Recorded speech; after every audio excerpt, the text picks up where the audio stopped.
Now the starters today will begin with Knoxville Webb. Leading off and playing center field is Stokes Needham. Batting second and playing catching is Reed and Days. Hitting third and designated hitting today is Tommy Jordan.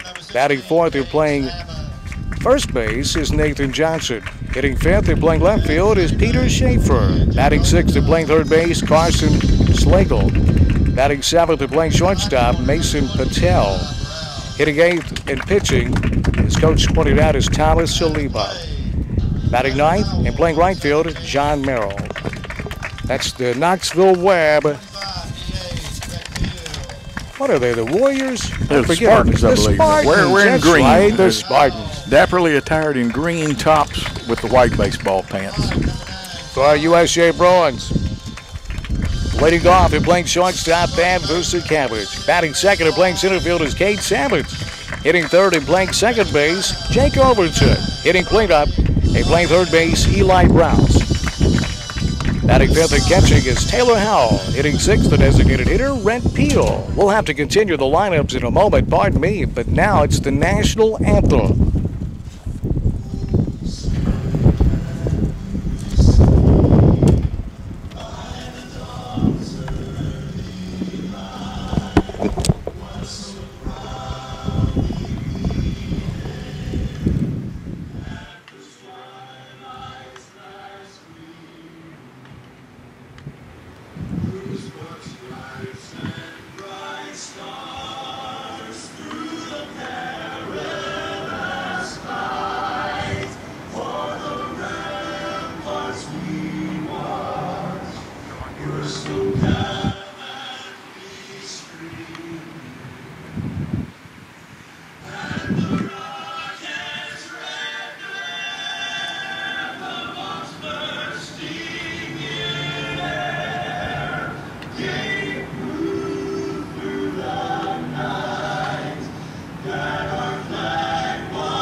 Well, USJ, to be fair with everyone, let's start at the beginning once more, Coach. Leading off and playing shortstop is Stan Booster Cabbage.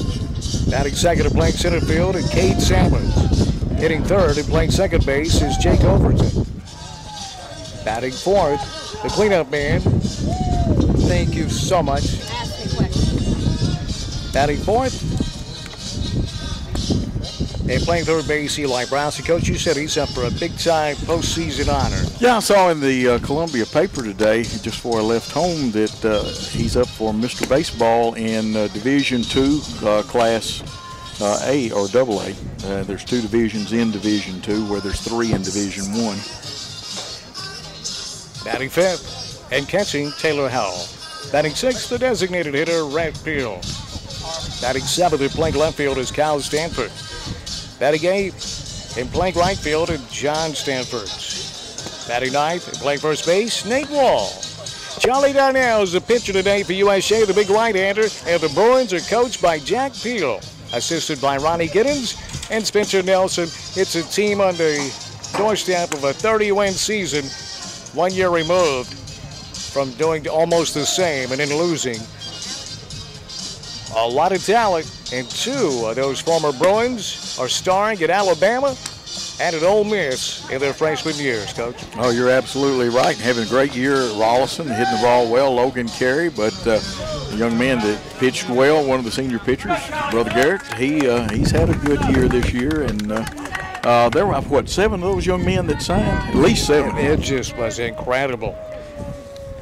And total replacement, again, you said it right, Dan, one of the best coaching jobs ever. Stokes Needham leading off for Knox Webb. He hits from the right side of the plate against the hard-throwing Charlie Darnell. Darnell goes into his windup and coils, fires, curveball, stayed inside, ball 1. And Stokes Needham, a pretty good right-handed hitter. I only have stats through 26 games, and he was hitting .344 through 26 games. Well, it's a pretty good indication of his hitting ability in yes. 24 games. Stokes says, wait a minute, too much time here. He steps out of the box and right back in on a hot mid-May afternoon. The 1-0 pitch, fastball on the corner, called strike 1. Dan, hot day, pitch count may not be in effect because I'm not sure this is one of those days where unless you get quick innings, that you last 7 innings.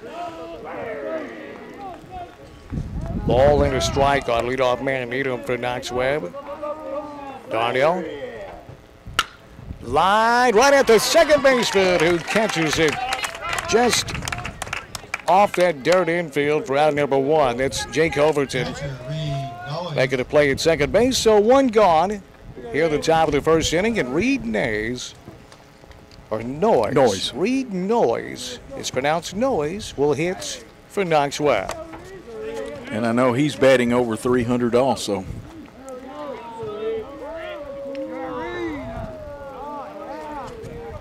Five seniors on this Webb team. Curveball, a little bit high and outside, ball 1. Well, these guys are apparently going to Tennessee, getting some notes. Could they be putting 5 players at UT? Here's the 1-0.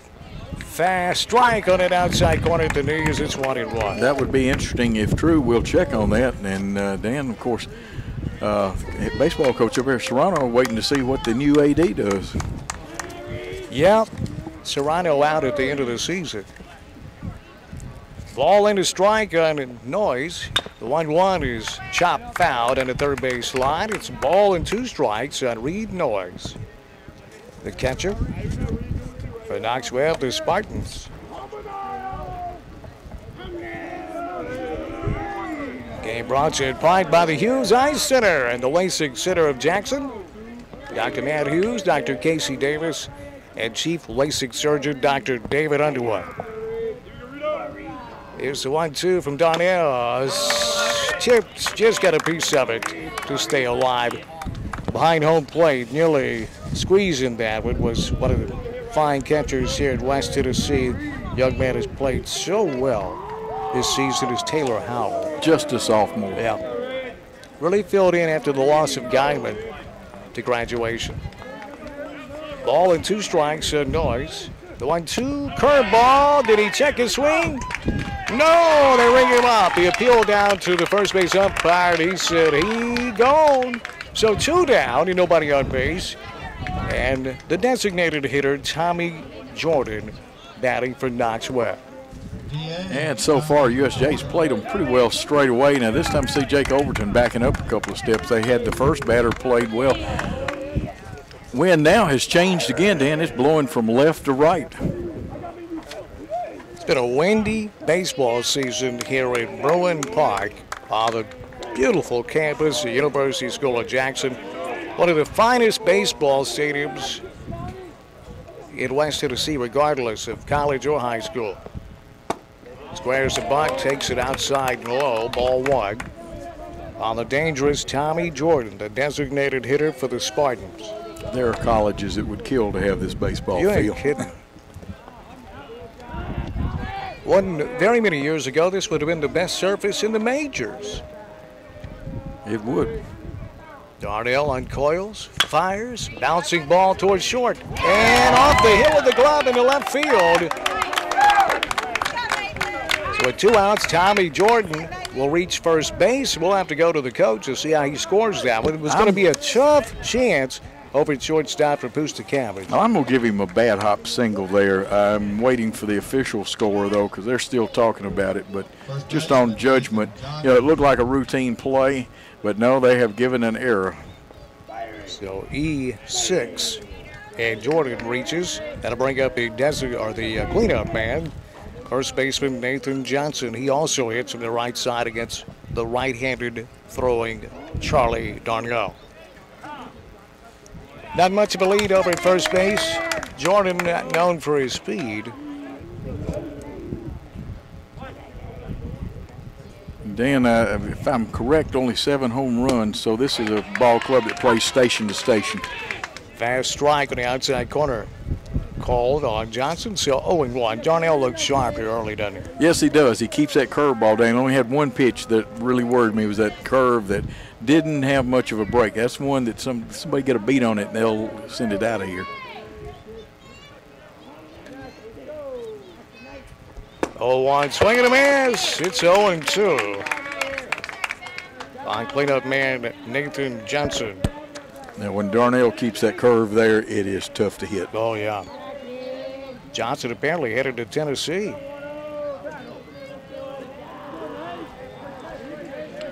Not sure who he'll be playing for. No. 0-2 on Johnson. Darnell working from the stretch with the man on first base. Fly foul down the right field line and out of play. We'll do it again. Tell you what, if that one had stayed in play, John Stanford got a good start on that one. The jump is so important in the outfield. And as you can see, when we get a flag shot, wind has changed direction again, blowing straight out right now. Yeah, especially at right field, you're looking right into the sun on those fly balls. Here's the 0-2. Curve ball, fought it off, chopped it foul down the third base line. Scored a very good pitch. Yes. To stay alive. Yeah, high sky, Dan. A lot of trouble on high fly balls. The Hughes Eye Center and the LASIK Center of Jackson. Call 668-0064. That's 668-0064. Online at LASIKofJackson.com. The bladeless way to restore that sharp vision. And my wife's going to go see him in July. She's got some cataracts to deal with. That's great. Susan will be in wonderful hands. Yes, she will. The Hughes Eye Center and the LASIK Center of Jackson. Here's the 0-2. Popped him up. That's going to twist back and out of play. Now, even if he were to make an out, this has become a good at-bat for Nathan Johnson because he's run the pitch count up. He's working Darnell. He is. Charlie Darnell, big senior. The ace of this Bruin staff. Working from the stretch with 2 down and a runner on first. The 0-2. Lined foul down the third base line. So Johnson really working Darnell. Still 0-2. To get this count to 0-2. That is pitch number 7, I believe. I believe you're right. I've just got a straight line through this, and it, like I said, Darnell was breezing along, and you want to get them out quick with the heat. And you hadn't had to play many games in the heat this year. No. The 0-2. Oh, he caught him looking. Struck him out with a fastball on the outside corner. Darnell fooled him, and down go the Spartans in the top of the first. They'll leave one man on base, no hits, no runs, 1 error after a half inning. Scoreless, USJ and Knoxville Webb. This game is presented in part by Carlock Nissan on Van Drive in Jackson. Carlock Nissan of Jackson.com. Family-owned business with Clay Carlock and Dodd, all the great folks out there, and financing as low as 0% for many as 72 months. On Nissan at Carlock Nissan on Van Drive in Jackson. By Mark Donahoe, attorney at law, the Donahoe firm. Mark is your lawyer when it really matters. You know, Coach? He is a great man. Could easily be a player agent, but he'll represent you in court. And what a great guy to go with. Great advice. You can never go wrong working with Mark Donahoe. It's windy. You can hear it on microphones. If you want to sue us, call. Well, we don't want you to use Mark, but no. We recommend him. 736-4422 and DonahoeFirm.com. Dan Reeves and Coach Joe Holloway are at you. The narrator Barber will be along directly for the second game. Leading off for the Bruins, the shortstop, Dan Pustekabich, who's had a tremendous season. He'll face Thomas Saliba. The right-hander, he's a hard thrower. Saliba's first pitch is downstairs, ball one. He has a curveball, a changeup, and will on occasion throw a slider. The 1-0. Now back to the Nets, it's 1-1. I believe his ERA I was told through 26 games, he didn't pitch obviously in all 26, Dan, excuse me, is 1.65. Not too shabby, Coach. Not Excuse too me. shabby. The 1-1, a little inside and high. Foster Brooks along with Dan Reeves. Well, Here's the 2-1. Upstairs, 3-1. Now the young folks are not even going to appreciate that at all, Coach. You know, the younguns not going to appreciate that comment at all, are they? no, they're not. Here's the 3-1 pitch. Caught the inside corner of the fastball. Strike one call.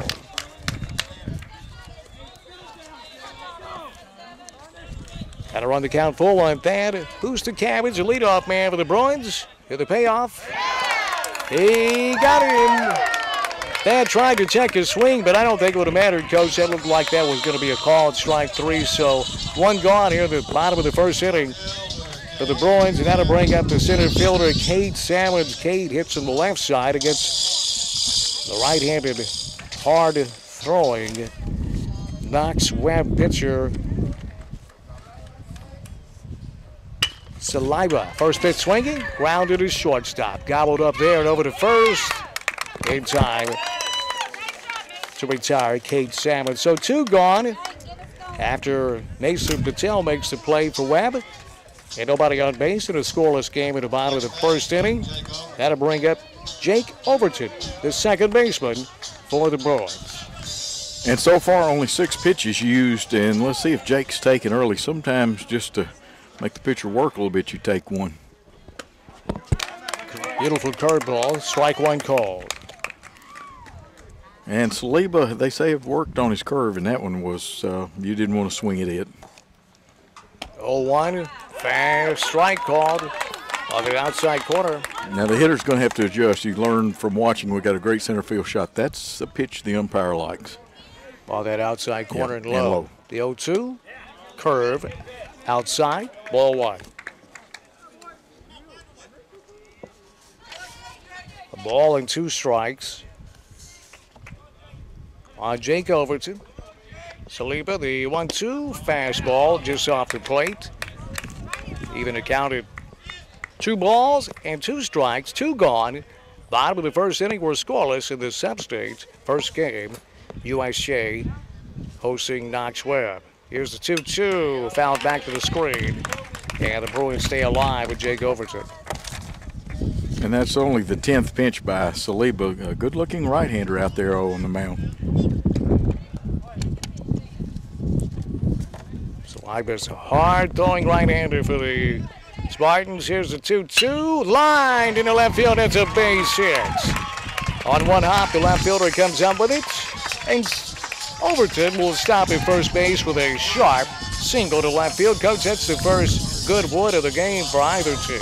Yes, it is. And that one was hit right on the nose and got out there in a hurry. And Jake Overton, a threat to steal. Let's see if anything's going with That'll 2 outs. Up the cleanup man, third baseman Eli Browse. And you mentioned a threat to steal.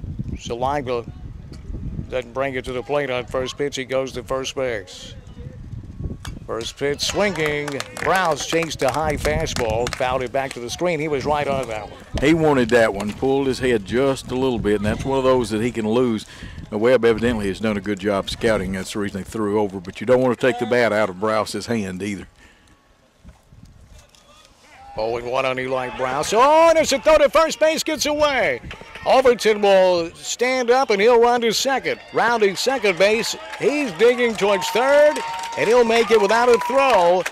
As Jake Overton had Saliba worried, Saliba went to first base to try and pick him off, threw it away, and Overton made him pay by advancing 2 bases. So now with an 0-1 count, 2 outs, and Eli Browse in the batter's box, the Bruins a chance to score first.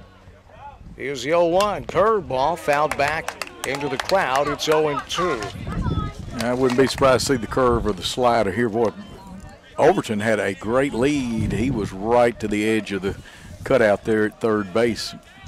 Obviously, all runners get in foul territory because if it hits him there, he's not out.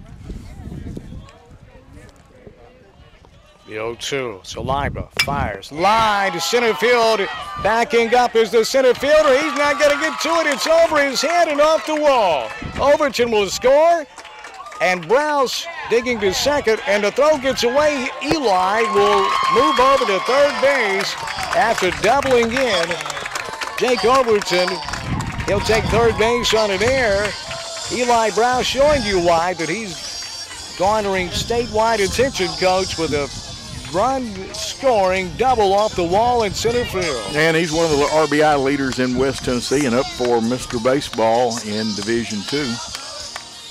Boy, he smoked that 0-2 pitch. Yeah, and he had a good pitch, too. I like this young man on the mound. He's got a good arm. Now the catcher, Taylor Howell, with a chance at a 2-out RBI himself. Taylor has improved throughout the year with his hitting and has had some timely hits. Pleasure to be here with you today, Coach. Always fun working with you. First pitch to Howell is high and outside. Ball 1. Saliba brings it up nearly 90 miles per hour. He's a hard thrower for Knoxville Webb. Really does, and like I said, that little curve makes him even tougher. 1-0 on Howell. The 1-0 fouled back and into the crowd. Even accounted a ball and a strike. But he's not fooling the last 3 batters for the Bruins. No, he's not, and he hasn't thrown the change. I was told that he might throw a pretty good changeup, and it probably needs to mix it in there. Saliba working out of the stretch with a runner at third. The 1-1 swing and a miss. That may have been the change, Coach. It could have been. It looked like there was a little off of it, and it was further back in his hand. A ball and 2 strikes on Taylor Howell. Here's the 1-2. Chopper between third and short. It's going to get through for a base hit, and here comes Browse. He'll score, and the Bruins take a 2-0 lead. Oh, boy. Taylor Howell hit it, but they wasn't, Coach. A chopper right between third and short for the second run here in the bottom of the second inning for the Bruins to take a 2-0 lead. You're right about that. As Wee Willie Keeler, and the young people wouldn't know about him, he used to say, hit them where they ain't. And some people call that a Baltimore chop. He did exactly what your man said do. That's right. The coach's son will hit. Red Peel.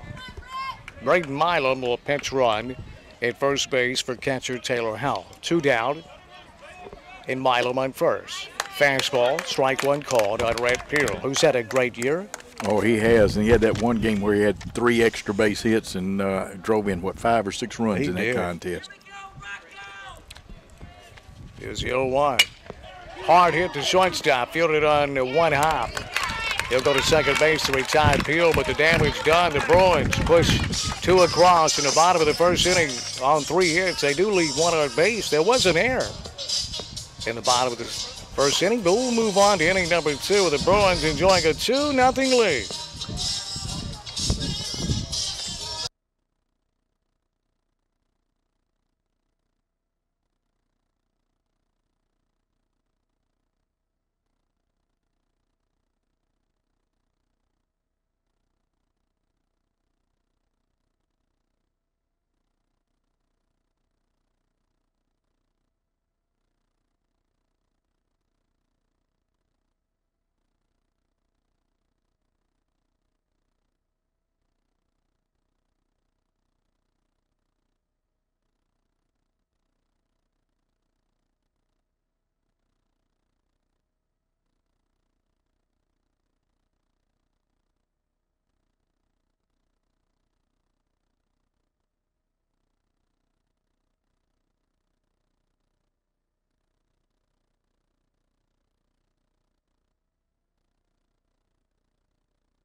Well, Coach, I just went over and asked, was that correct? It is 5 of these Spartans are headed to play at the University of Tennessee. Nathan, Johnson, Parker, Kendall, Tommy, Jordan, Elliott. Can't make that name out there. Is it Elliott? Let's see here. Elliott Heaton, I believe. And Jared, number 13. First pitch swinging here in the top of the second. A little looper in center field. A diving attempt. Can't squeeze it. That's going to be a base hit all the way. Yep. What an effort. Great attempt out there in center field. Trying to make that play for the Bruins was Cade Salmons. A diving effort. But Peter Schaefer, even with that effort, is going to lead off the top of the second with a single. But Knoxville Webb, and this will give Carson Slagle, the third baseman, a chance with nobody out in the top of the second inning. And his teammate Schaefer over at first base. Who has 8 stolen bases on the season. He's quick. Charlie Darnell for USJ on the mound, working out of the stretch with Schaefer at first. He'll throw that way, back safely. The coaches for Knoxville Webb, Jordan, and Jordan and Parker. Is that right? They're brothers. Jordan played at Vanderbilt and Parker played at Tennessee. I believe that's right, Dan. Those of you listening or watching on point5digital.com back in Knoxville, text us. Give us some information. We've got a text line, Robinson Toyota text line, 277-5155. If you're in Knoxville, of course, use our area code 731-277-5155. Let Coach Joe and I know where you're watching today's game from. That was a great Swing pitch. and a miss. Yeah. It was a curveball. Strike one. It's 0-1 on Carson Slagle. 2-0. Bruins, if you're just joining us, we're in the top of the second inning versus Knoxville Webb. Runner on first base and nobody out. Low throw to first. Dug out and a nice play by Nate Ball. Or USJ could have faced the same problem that Webb did to get that rally started with 2 outs, and that was a bad throw to first. The 0-1 fastball, outside corner, or just off the plate. Make it 1-2. Ball and 2 strikes. That's the first one that the umpire has not called in that area that was a strike. Ball and 2 strikes and Carson Slagle. Darnell working out of the stretch. Long look over to first. He'll fire. Bounce to third. And under the glove as the umpire takes a tumble behind home plate. Into left field, the ball goes. That's probably going to be an error.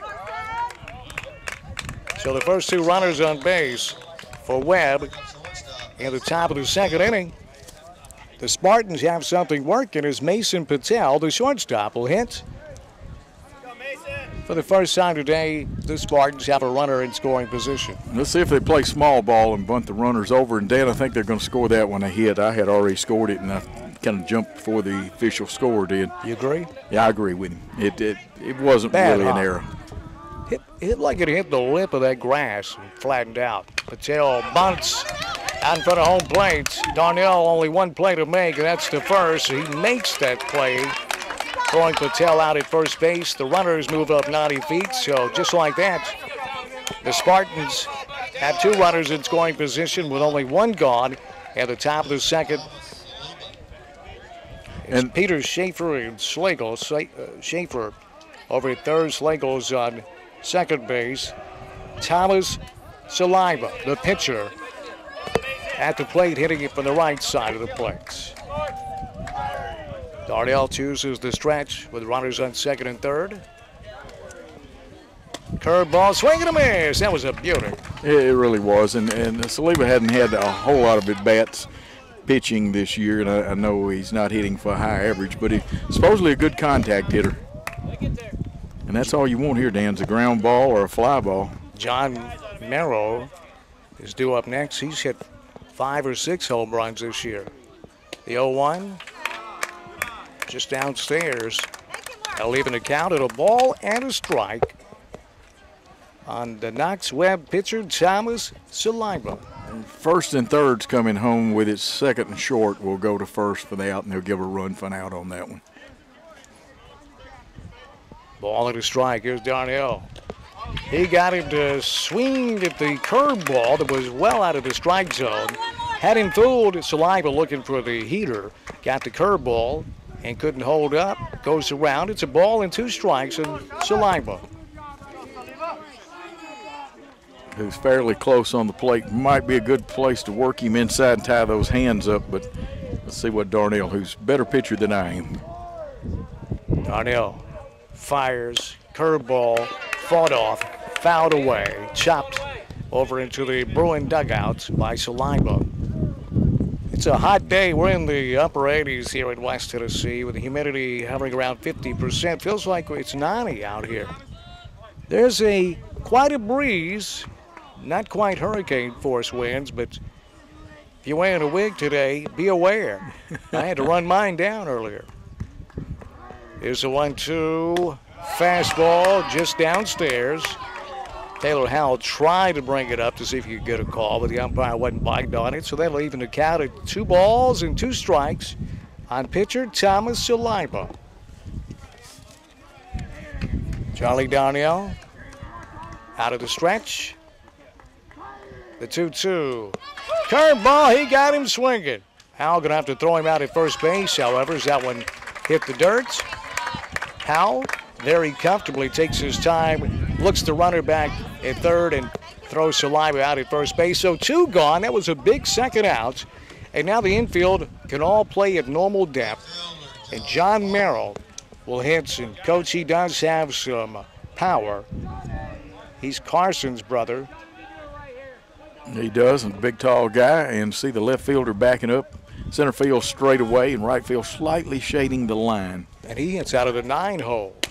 Fast strike called in the outside corner. Darnell in some trouble here at the top of the second inning with the Bruins leading 2-0. 2 hits given up by Darnell. But he's been sharp. This is just a good team he's playing. But they're all good teams at this level. The 0-1. Oh, beautiful curveball. Had Morrow out in front. He swings and misses. It's 0-2. And if you don't pick up the spin coming, it's tough. And even though it's breaking, that one was only about a 59.5-foot curveball. Yep. You still want to swing at it. Now you got to guard the plate. 0-2. What will Darnell choose? Here's the 0-2. Curveball, and he struck him out. Charlie Darnell. He had a man on first and second and nobody out, and then worked out of a second and third situation with 1 gone.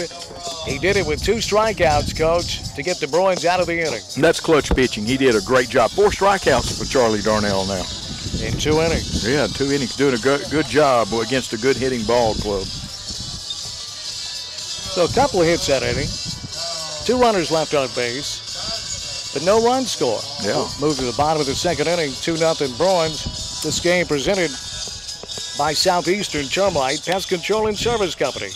Get that free home inspection from the people you trust because, Coach, not only termites swarming this time of year, but ants also swarm, and the layman can be fooled.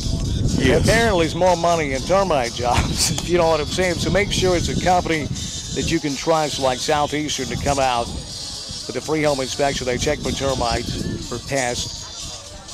They check under your house, make sure there's no fungus, mold, mildew, can be killers. They go in your attic to make sure you're properly insulated. Checking the R factor. If you're not properly insulated, they can do that for you. They did for me, saved me a lot of money on my electric bill over the course of a year, I'll tell you that. 660-1052, 660-1052 for the free home inspection from Southeastern Termite Pest Control and Service Company. Dan Reeves, that's my name, along with Coach Joe Holloway, our Hall of Fame coach.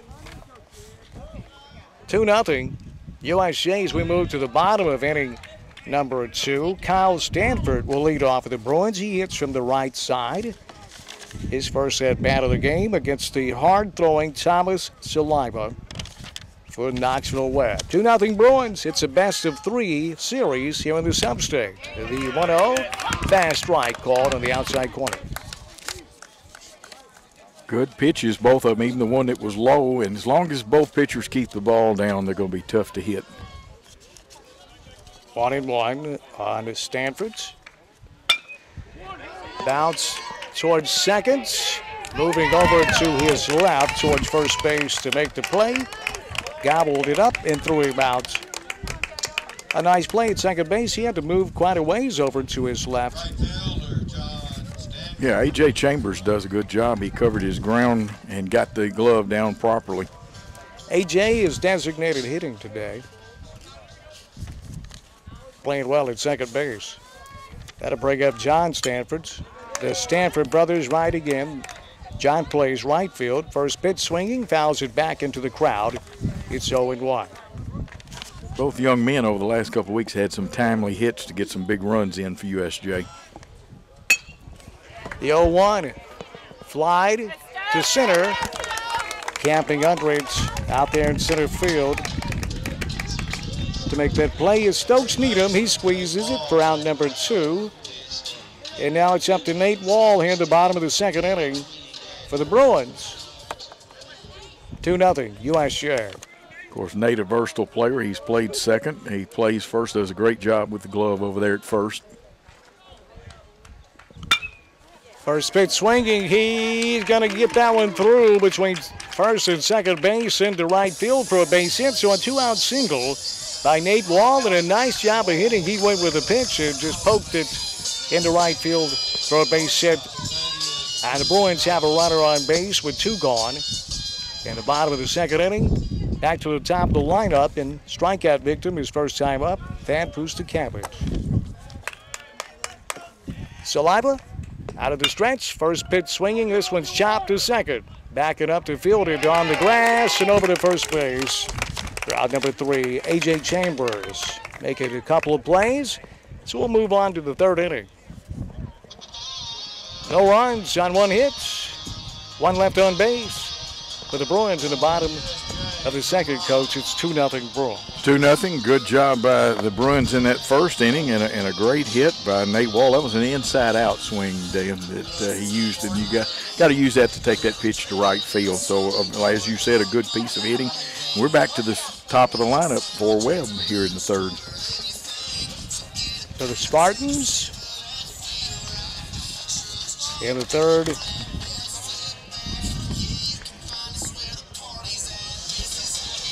We'll have the meat of the order up. Top 3 men, Needham, Noyes, and Jordan. This game is presented in part by Outback Steakhouse. I don't know, Coach. Every day is a good day for a blooming onion, huh? Absolutely. And you got the blooming onion burger. Danny, there's nothing bad there. Just go there. Matter of fact, after the ball game tonight, very good chance that's where I will head. Well, open at 10 o'clock tonight at Outback Steakhouse here in Jackson, just off the 45 bypass. Across from Union, over there by Mulligan's and all. Ian Solanco and company. Great food, great atmosphere. Everything about Outback Steakhouse in Jackson is the reason why Outback Steakhouse in Jackson is the shining star for Outback Steakhouse restaurants in North America. Well, there's a red wasp that's flirting with disaster. Well, he just wants to get on the radio. Everybody wants to be on the radio. Well, he came very close to having his skull crushed, and he's back for more. Charlie Darnell, first pitch to Needham. Ball 1. Go ahead and make you an interesting guess on 2-hour lunch tomorrow. Well, not quite. Here's the 1-0. Called strike 1. Even accounted ball at a strike. We had Larry Lawrence on today. He did a great job. Got to hear part of that with my app. I had to go back and forth between the 101.5 app and the TuneIn app to get you all on the way in. But great show today. Thank you, Coach. The 1-1, beautiful curveball, swinging a miss. It's 0-2 on the very talented leadoff man, Stokes Needham. And I believe he is their leading stolen base man, too, if he gets on. They want to get this young man on. Only a junior for Knox Webb. There's the 1-2. Hit hard to third base. Knocked down by Browse. He'll have to hurry, and he does with that cannon over at third base. Cuts down Needham. So one gone, and Reed Noyes, the catcher, will hit for the Spartans. And that's important to get that runner because he had 27 stolen bases as of 26 games. When he gets on base, he causes a lot of trouble. Yes, he does. And I'm sure they played hit and run with Reed Noyes some. Looks like a young man that can handle the stick well. This team very close for Knox Webb. A lot of these guys have played travel ball together for years.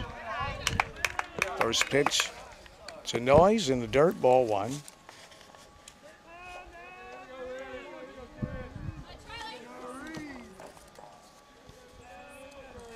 Jordan and Parker Wormsley.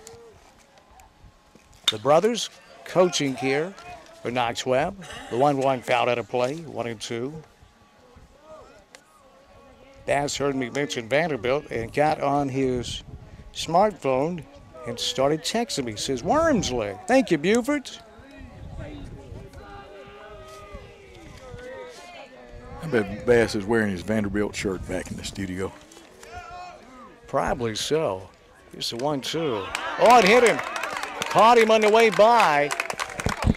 And Reed Noyes will take first base. So the Spartans have a man on first with one gone. We're at the top of inning number 3. 2-0. Advantage Knox Webb. Or pardon me, advantage USJ. USJ up, and of course Tommy Jordan was on with an error back in the first inning. Parker's got a pinch run. I like that rule to allow the catchers to start to put their, really speeds up the game.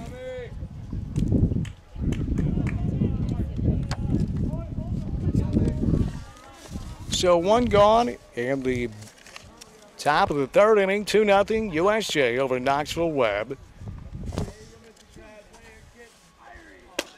Tommy Jordan hits in the 3-hole at the plate. First pitch called strike one.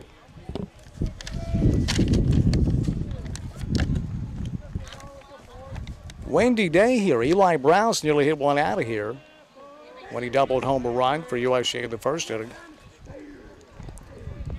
Here's Darnell, the 0-1.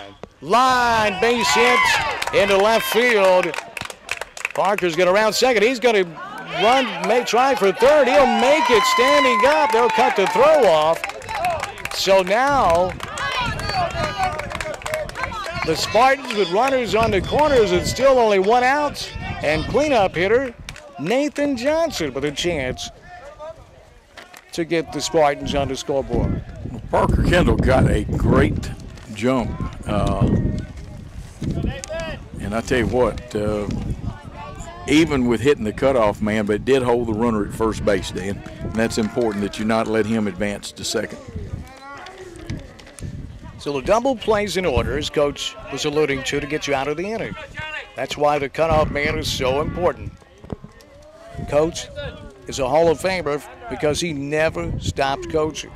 First pitch, beautiful curveball, swing and a miss. Darnell has that curveball working today. It has been very effective for him, especially when he keeps it low and has the downward break. He doesn't want to throw the flat curveball. Infield's at double play depth.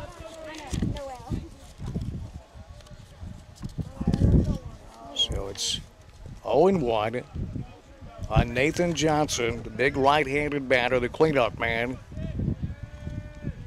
For Webb, throw over to first. Diving back safely is Jordan. And keeping him close gives your base infielders a better chance of turning two on it. And, of course, Johnson 0 for 1 today. Struck out back in the first. Thomas named all region for Knoxville. There goes the runner. Swing and a miss. And Hal's going to throw to third base, but getting back safely. Over there's Parker, but swiping second base was Jordan. So now the double play is out of order. but it's 0-2 at home plate on Nathan Johnson. Another curveball and another swing and a miss. Well, it looks like the way the infielders are stationed, USJ is going to give up a run fun out here. One gone. Top of third inning, 2-0 Bruins. Runners on second and third. Darnell out of the stretch. Swing and a miss. He got him on the curveball, Coach. He gone. Fifth strikeout for Charlie Darnell. With all apologies to the Hawk. So 2 outs, and Peter Schaefer, the left fielder. Peter hits from the left side of the plate. He's got a golden opportunity to help his team out, but 2 are gone, and he'll have to do it here.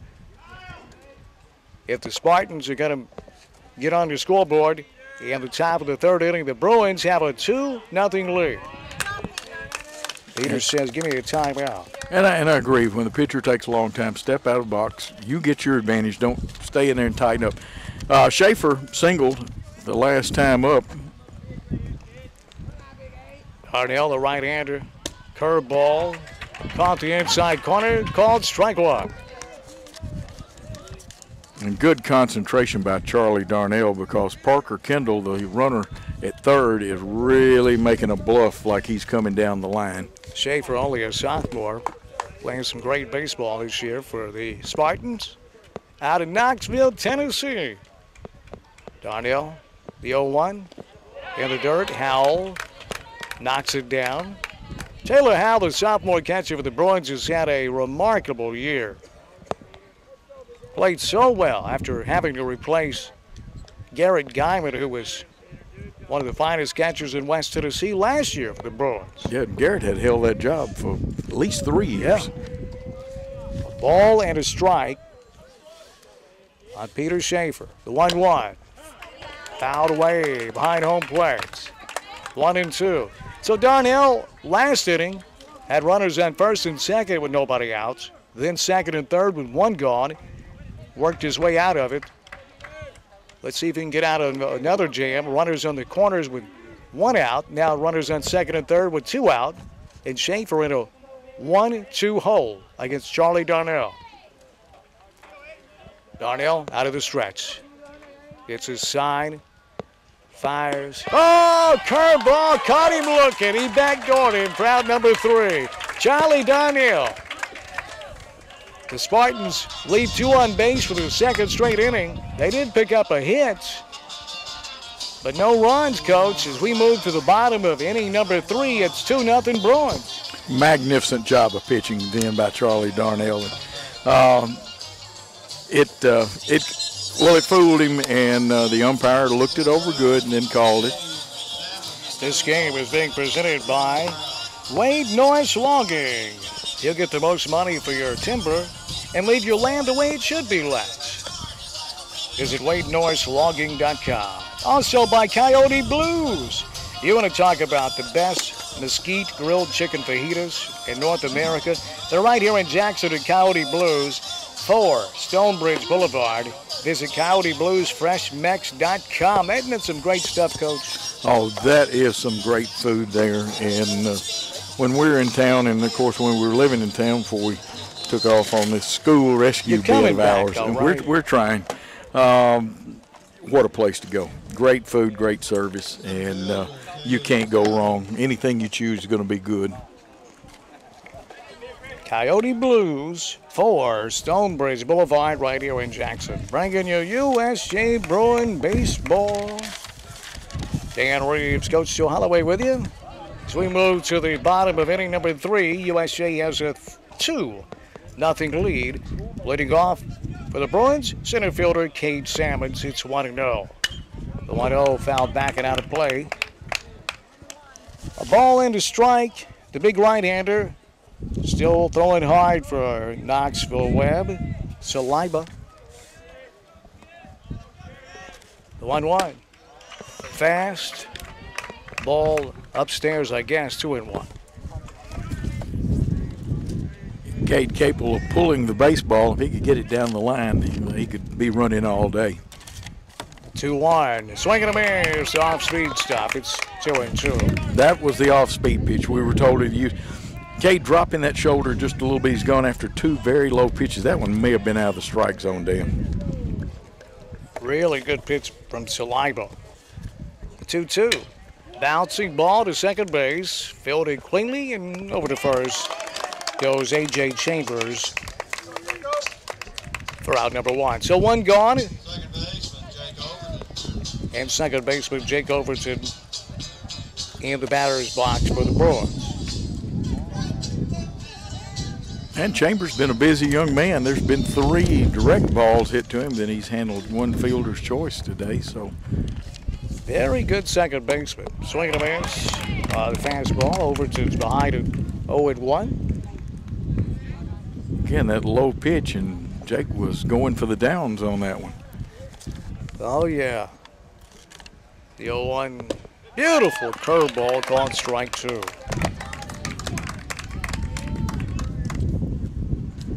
Thanks to some of the Knoxville Webb fans for feeding Coach and I some information on their team.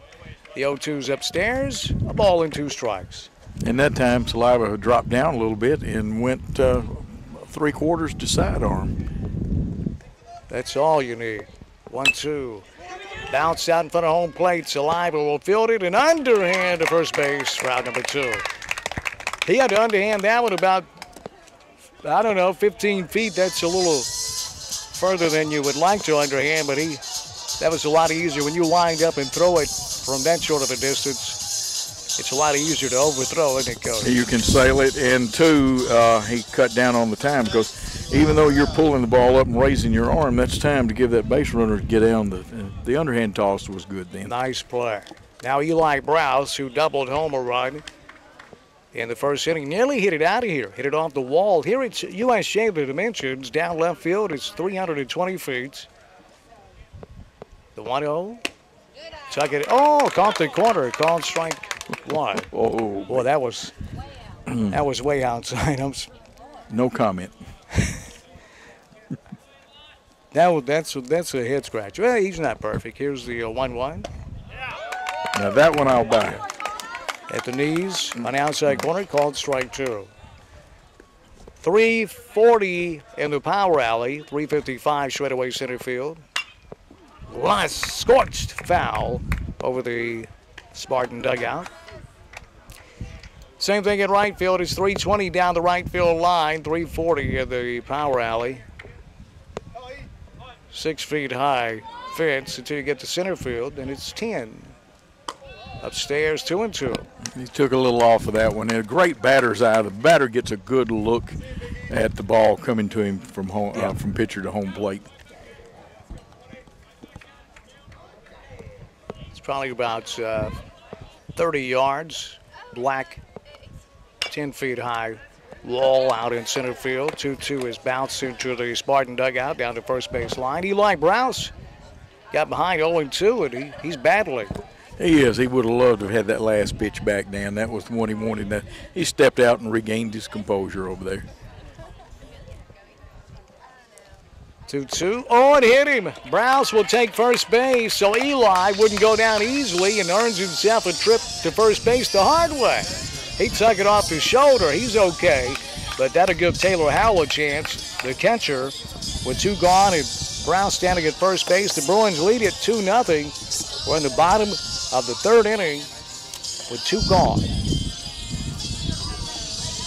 I guarantee you, Jack Peel, he had a couple of words with Taylor there. Nice words. He was giving some encouragement. Keep the shoulder up, watch for the low pitch, and you just give a couple of simple instructions. Taylor very capable of hitting the ball in the power alleys.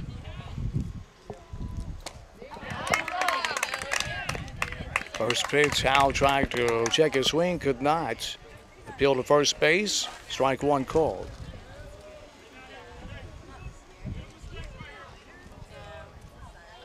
Saliba working out of the stretch with Browns on first. Gets a big lead. The 0-1's downstairs. That'll even the count at a ball and a strike. Dan, of course, the mechanics of 3-man umpiring, you can see how the umpires start out at third has shifted over to behind the pitcher, and there's still one at first. You work all season with a 2-man crew. 1-1 is downstairs. 2-1 on Taylor Howell. Then you get the state tournament, unless they've changed, and I haven't been in a couple of years, you work with a 4-man crew up there. We do the opposite. We go from a 3-man crew down to 2 on the broadcast unit. Outside 3-1 on Taylor Howell. So the Bruins with a 2-0 lead in the bottom of the third, looking for more.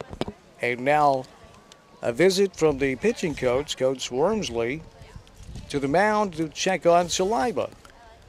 Well, I have a feeling it's a small mechanics problem with the way he's missed, and, he had a couple of high previously. And it's mostly hey, you're okay, you let your fielders help you out, you got 2 outs.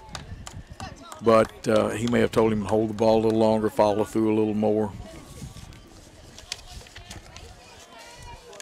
2-0 Bruins. Bottom inning number 3. Eli Browse at first base. Taylor Howell batting with 2 outs and a 3-1 count. Inside ball 4. So the Bruins have something working, and power hitter Rhett Peel with an RBI chance with 2 gone in the bottom of the third. And we'll have a pinch runner, and Rhett in an RBI situation here. Peel grounded out into a force play to the shortstop to second back in the first inning. Those of you watching in Knoxville, text us. Let us know where you're watching the baseball game. 731-277-5155. Your questions and comments, we'll read them on the air. Here's Peel. Saliba, fast strike call. And a good pitch low and away. And I just heard from our good friend who on occasion we'd love to get him on, the great Moose Henry from Kingsport is listening today. What's up, Moose? Here's the 0-1. Saliba out of the stretch. Downstairs, 1-1. And of course, Moose, a legend in Dobyns-Bennett athletics, and has worked for, gosh, I guess around 40 years for the city of Kingsport as a center director. Ball and a strike on Peel. Outside, he took it. It's 2-1. Good eye. Laying off, that was a tempting curveball to go after. He wanted it, didn't he? Yes, he did.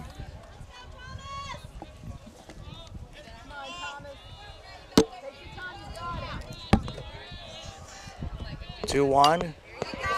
Bounced foul behind home plate. 2-2.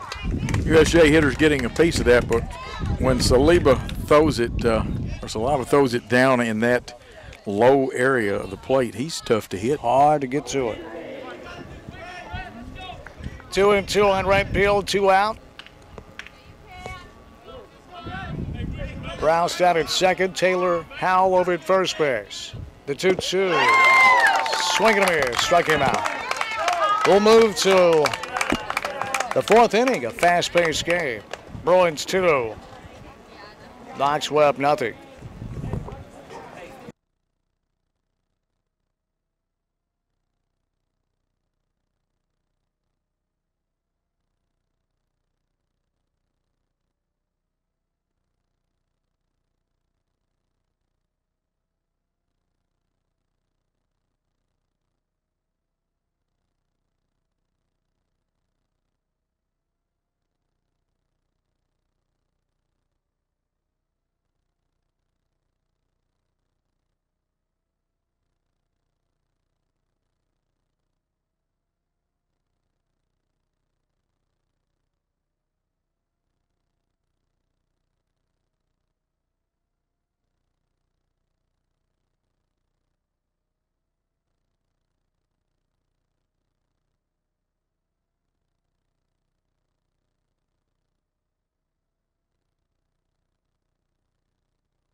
On to the 4th inning we go. Just had a chat with Christy Saliba. Saliba. She said it's pronounced Saliba. Thanks to Christy for letting us know it. And she should know because she's Thomas's mom. Well, he's done a good job. He has. Actually, we've had a well-pitched game today by both pitchers. Absolutely. Here at the top of the fourth inning, Carson Slagle will lead off. He plays third base for Knoxville Webb. It's 2-0 Bruins in game one of a best-of-3 sub-state series. The winner off to Murfreesboro to play in the state tournament. Line drive right at the shortstop for out number one. Booster Cabbage. That was a tougher play than it looked like because it was off the end of the bat, kind of a dying line drive, and Booster Cabbage stayed with it for out number one. Well, both managers or coaches of the teams have moved.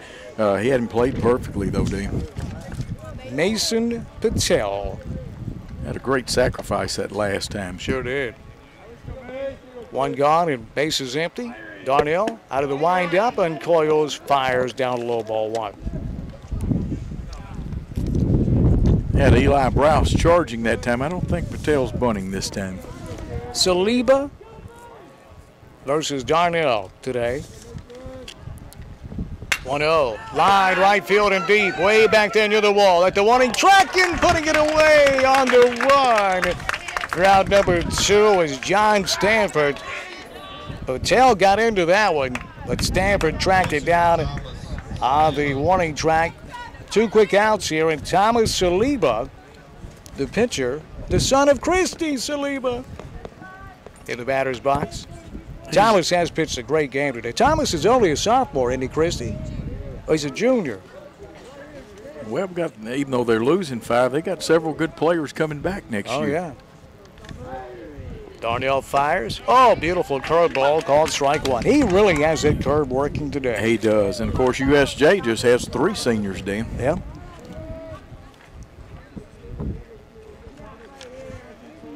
These two teams, rivals in sports from different ends of the states. Fast strike called on the inside corner. It's 0-2 on Saliba. Well, it was funny you brought that up because before the ball game, I saw a guy that knows the football program well at Knoxville Webb. Mickey Marley was. No, Big Mickey was out there. I know. He's the gate man today. Oh, that's right. He is the gate man today. The 0-2. Curveball swinging a miss. Gets away from Howell. He'll have to track it down and throw to first. He does. Inside. Beautiful play by Howell. That was a tough play because it was in the dirt and a strikeout, and he blocked it, but that ball rolled, Coach, all the way out off the dirt, the circle of dirt at home plate, and got on the grass, and he ran it down and in one motion fired to first base. Well, you got to remember, he is going away from first base, which means he's got to pick it up, spin, and throw. And that's not, you're right, it's not an easy play because it goes against some of the laws of physics. So they go in order. That was a quick inning. No runs, no hits, no errors, and nobody left on base. You finally got to say it. I love saying that. This game is being brought to you by Rock and Dough Pizza. You're talking about great pizza, artesian pizza, grinders, burgers. Open from 11 a.m. to 9 p.m. Monday through Thursday. So open at 9 o'clock tonight. Then on Friday and Saturdays, 11 a.m. to 10 p.m. And then on Sunday, 10 a.m. to 9 p.m. with Sunday brunch that's so popular starting at 10 o'clock. I think that's 10 to 2, isn't it, View? Sunday brunch at Rock and Dough Pizza in the Jackson Walk Plaza, downtown J-Town. Visit rockanddoughtpizza.com. We think you'll just absolutely love it. By King Jewelers, also a downtown location on Liberty Street, and also at 16B Conrad Drive. Grover Blue Eyes King, the king of bling. When you think bling, think King. King Jewelers, the best selection at the best prices when it comes to jewelry.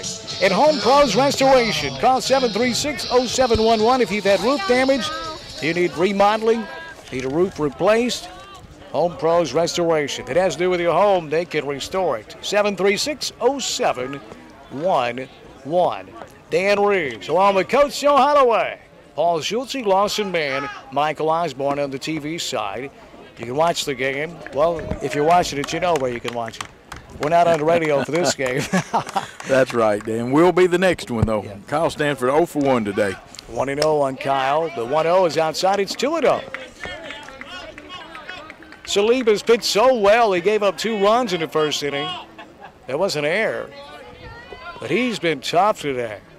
The junior right-hander, the ace. 2-0. Bouncing ball to second.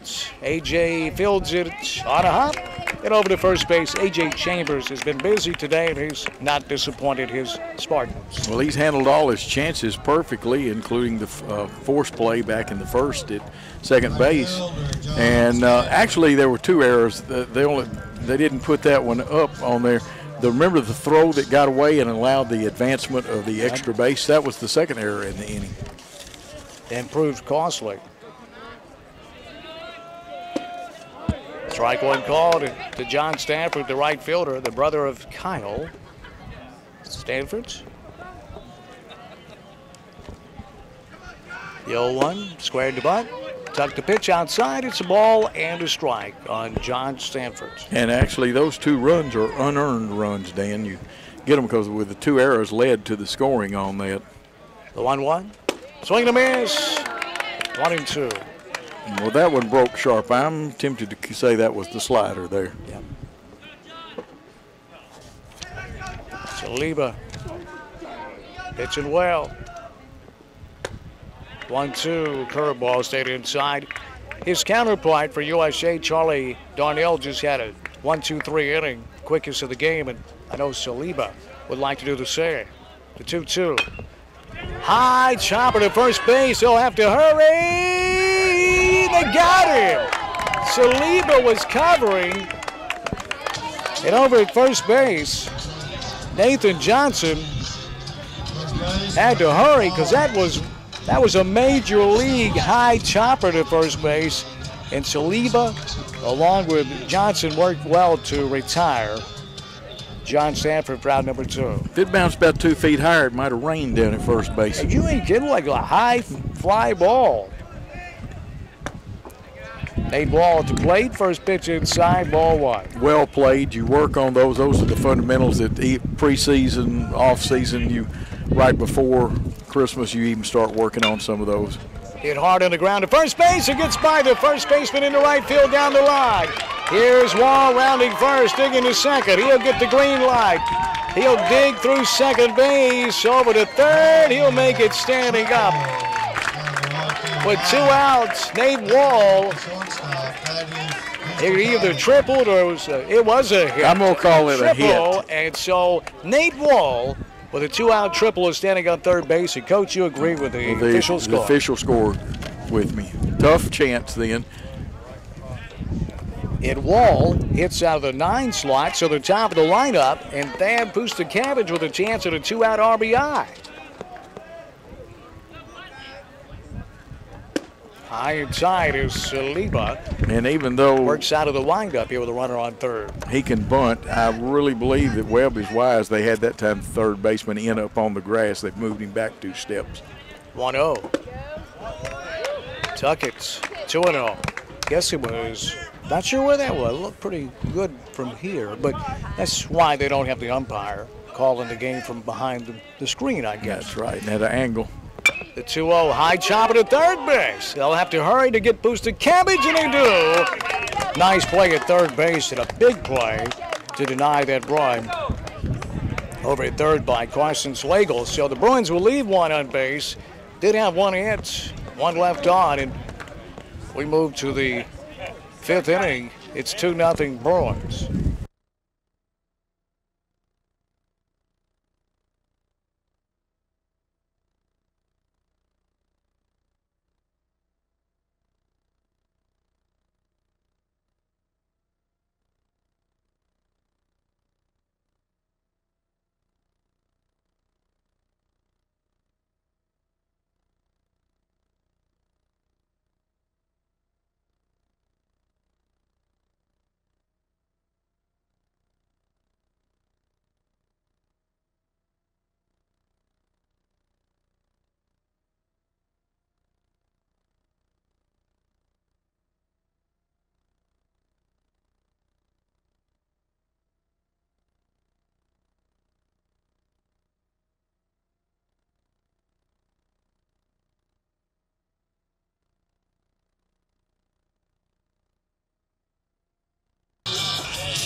And back for the top of the 5th. You're listening to WNWS.com and .5digital.com.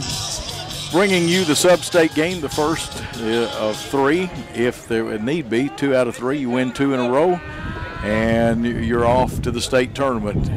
If you win the first, lose the second, you play again on Friday. It'll be a 1 o'clock game. Leading off for the Spartans of Knox Webb will be John Morrow, number 15. He's 0 for 1 in the contest, and again, we'll remind you we're in the top of the 5th. Dan Reeves, Coach Joe Holloway here. Glad to have everybody from Knoxville, all the USJ fans watching. Here's a curveball for a strike, 0-1 count. And Darnell has 7 strikeouts on the day. He and Saliba have both pitched a great game. And Darnell gets his sign from the catcher. He agrees with it. Winds, fires, and I believe it'll be strike 2, and the umpire agrees with me. 0-2 count on John Morrow, playing right field. Infield at normal depth now on this pitch. Outfield straight away. Darnell's got his sign. Winds, fires. That one hit the batter, so that will put a runner on first. And that's the second hit batsman by Darnell, and puts the leadoff man on and brings up Stokes Needham. Center fielder, Stokes Needham. He plays center field. He's 0 for 2, but a very capable hitter and a great base stealer. Webb has threatened consistently, and Darnell has been able to pitch out of it. They've had runners on second and third. Let's see if they play a little hit and run here. It won't be on the first pitch, I don't think. No outs. First pitch on its way. It's grounded back up the middle, deflected off the glove of Darnell, and he won't be able to get anybody. So we'll give him a base hit on that one. And now runners at first and second with no outs. Reed Noyes, the catcher, who was hit by a pitch. He's 0 for 1 officially.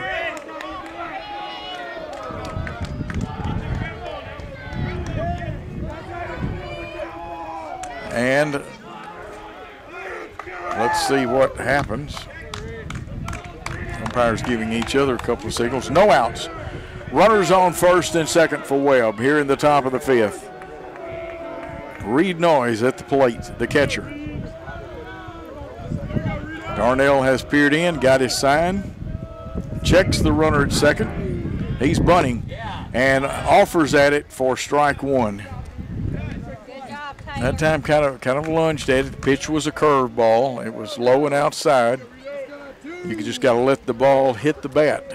First baseman, Nate Wall, in on the grass. Right at the cutout is Eli Browse. He'll probably be going to third. Darnell will be expected to cover the third base side. Nate Wall 2 steps up on the grass. The 0-1 pitch. It's high. That one had a little smoke on it, but it remained high. So 1 ball, 1 strike, the count to the catcher, Reed Noyes. He's checking his third base coach out, who went through a whole series of signs then. Runners at first and second, no outs, 1-1 count. Darnell peering in's got his sign, goes into the stretch. Here's the bunt attempt. It's down. Darnell's going to try. That one's going to be good. It's a base hit. Bases are loaded with no outs. That one, it was bunted past where the pitcher could get it. And the third baseman was breaking to cover third. Coming in to run is Parker Kendall, wearing number 5. And the hitter is Tommy Jordan. He's the DH. He's 1 for 2, singled back in the third inning. We're in the 5th. USJ leading 2-0. 5 hits apiece for both teams. Got to go on the ground ball, no place. USJ up at third, up at first. Double play depth at second and short, straight away in the outfield. Darnell looks in for his sign and ready to pitch to Jordan, and he steps off, or steps out. Took a long time then.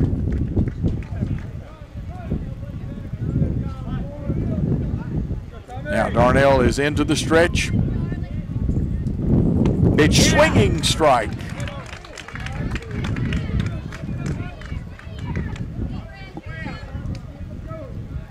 No balls, 1 strike, no outs in the inning. That's the important thing. And again, the double play depth at second short and at first and third. Of course, if you can get it, first can come to the plate or third, they can still go to first and get a double play out of it. Here's Darnell's 0-1 pitch. Curveball. Just missed by a millimicron. 1-1 the count. Bases jammed. Nowhere to put them. Ducks on the pond, as they say. The hitter is Jordan, the DH. 1-1 the count. Darnell's pitch on the way.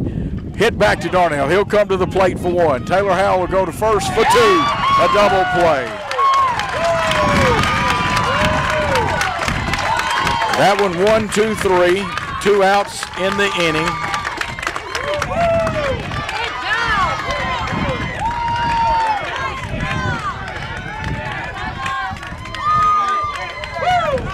Runners now at second and third with 2 outs. And that brings up Nathan Johnson, the big first baseman, who's 0 for 2 today, but very capable of giving the ball a long ride. Has a nice balanced stance, stands about midway of the batter's box. They're going to pitch him outside on this first pitch. That one is right over the black part of the plate for strike 1, low and away. 2 outs, double play just turned, pitcher to home to first. And the double play still remains the pitcher's best friend, that and the strikeout. The 0-1 pitch with 2 outs and runners at second and third by Darnell is the curveball. Bounced into the ground, fouled off, and it's 0-2. So Darnell can either waste a pitch or go straight after him. USJ Bruins leading the Webb Spartans 2-0. We're in the top of the 5th inning. Webb has threatened, they still threaten with runners that will be going on the crack of the bat. Needham and Parker, the runners on base. The 0-2 pitch, Darnell's got his sign into the stretch. Comes to the plate, strike 3, got him. Struck him out, the 8th strikeout and a big one. After getting in trouble with the hits batsman and Needham's single and Noyes' single, the sacks were jammed. A double play and a strikeout gets the Bruins out of the inning. And at the end of 4 1/2 innings of play, it's USJ 2 and the Webb Spartans nothing. We'll be back after these messages.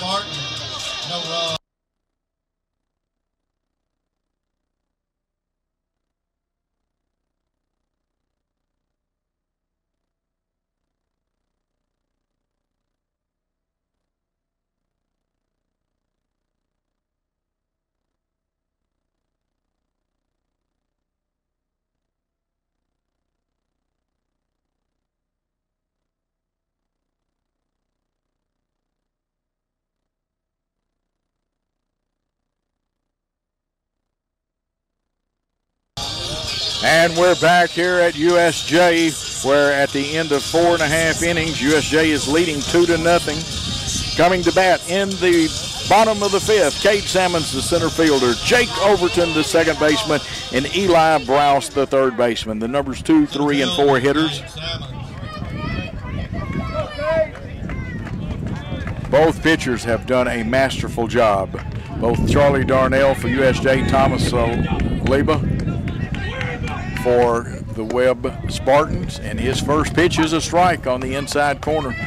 Tough place for left-handers to hit unless they can get down with that pitch. So 0-1 count, no outs. Cade Salmons, the hitter.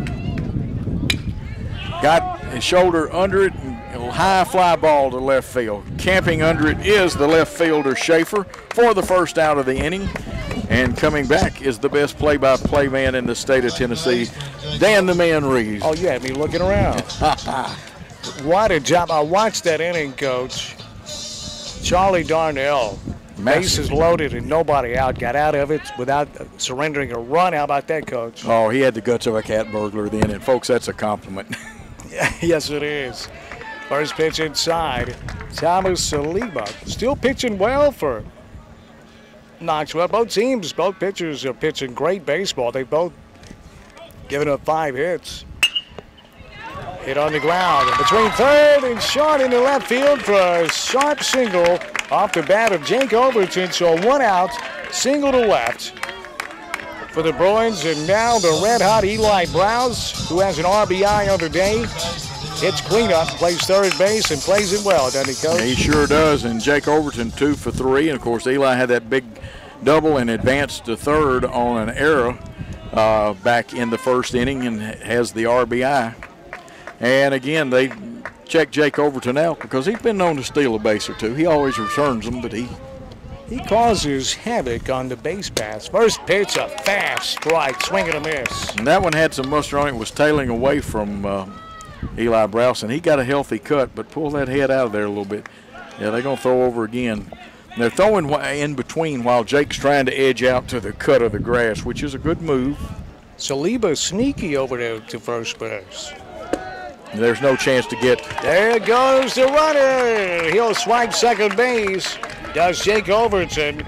No throw through, and it was taken as a ball, so it's a ball and a strike on Eli Browse. And Jake Overton down at second base. And a runner in scoring position. And the ones are wild right now, Dan. Ones across the board. A ball and a strike and an out. Fouled back and out of play. It's 1-2 on Browse. Big at bat right here in this game. It's 2-0 Bruins, but you get the feeling because Webb has left a lot of men on base, including having the bases loaded, nobody out last inning, and not getting a run home. The 2 runs may not hold up, Coach. You're right about that, Dan. Saliba out of the stretch. Oh, he's got him picked off. Overton in a rundown between short and third. They'll run him down with a third baseman and tag him out. Carson Slagle. I don't know how Saliba didn't turn that into a balk because I thought he was coming home and he just glanced over his right shoulder and saw Overton. And in one motion, wheeled around and threw it to second base. Actually, didn't throw it. He did the right thing and ran at him. He did. He spun, and it's awful close. It's kind of a umpire's interpretation of it. So base is clear. And a ball and 2 strikes on Browse. The 1-2 outside and 2-2. Now the deuces are wild. 2 balls, 2 strikes, 2 outs. Bottom of the 5th inning, 2-0 USJ. Thomas Saliba out of the stretch. In the dirt, that'll run the count full. Yep, the payoff pitch coming up here. Wind blowing almost straight away, slightly to the left. Let's see if Browse just tries to make contact or tries to give one a ride. The payoff outside. He walked him with 2 outs. So Browse has been on base all 3 at bats. One was a RBI double hit by a pitch and now earns a walk. So 2 outs and Browse down at first base for Taylor Howell, the catcher. Yeah, he's 1 for 1 because he walked, so he only has the 1 official at bat when he singled in the first inning. Ball 1 outside. The coach and I have to transition from calling a game on the radio to doing it on TV where you don't have to be as descriptive. I have trouble getting the radio man out. Me too, Coach. Swing and a miss. Had him fooled on that one. The head was down the third baseline. He didn't see that pitch. And you want to try to keep that head and see the ball hit the bat if you can. Saliba throw over to first to chase. Browse back. And I think he was wise because I think USJ had something on that pitch. Let's see if it's still on. Garrett Plumbing and Heating. 2-1. That was inside and low.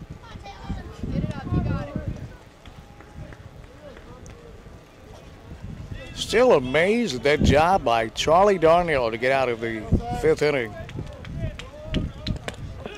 Oh, gets by the catcher, and down to second goes Eli Browse. The count runs to 3 balls and a strike on the batter, Taylor Howell. Oh, just think about what happens if Jake Overton's not picked off. There's runners at second and third now. Oh, boy. Saliba made a great play for Webb. 3-1. Downstairs, he's walked 2 straight. And now to give Rhett Peel a big at-bat here with 2 outs in the bottom of inning number 5. The Bruins with a 2-0 lead, but you still get the feeling, I'll say it this way, you'd feel a lot more comfortable if you could tag on a run or 2 here, because this Knox Webb, the bats are potent. They have threatened all but 1 inning, and you do. You need at least 4 runs. The umpire asks Thomas Saliba to tuck in his jersey. That's supposed to be a distraction for the hitter. Well, Saliba's been working so hard, you can understand how his Sure. shirt comes out of his pants. Peel takes it downstairs, ball 1. Rhett has a very good eye. Oh, they appealed it. I admire the catcher for asking. Why not the ask? appeal, but it wasn't even close. And Jack called Rhett over before he stepped in the batter's box, and I'm sure he was preaching patience at the plate.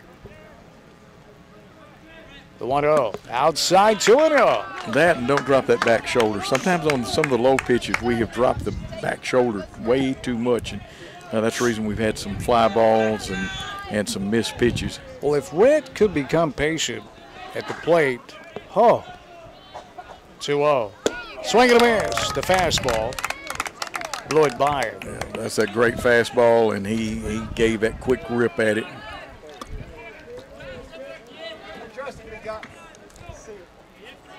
Braden Milam pinch running down at first base for Howell. Eli Browse at second. The 2-1 to Peel is outside, 3-1.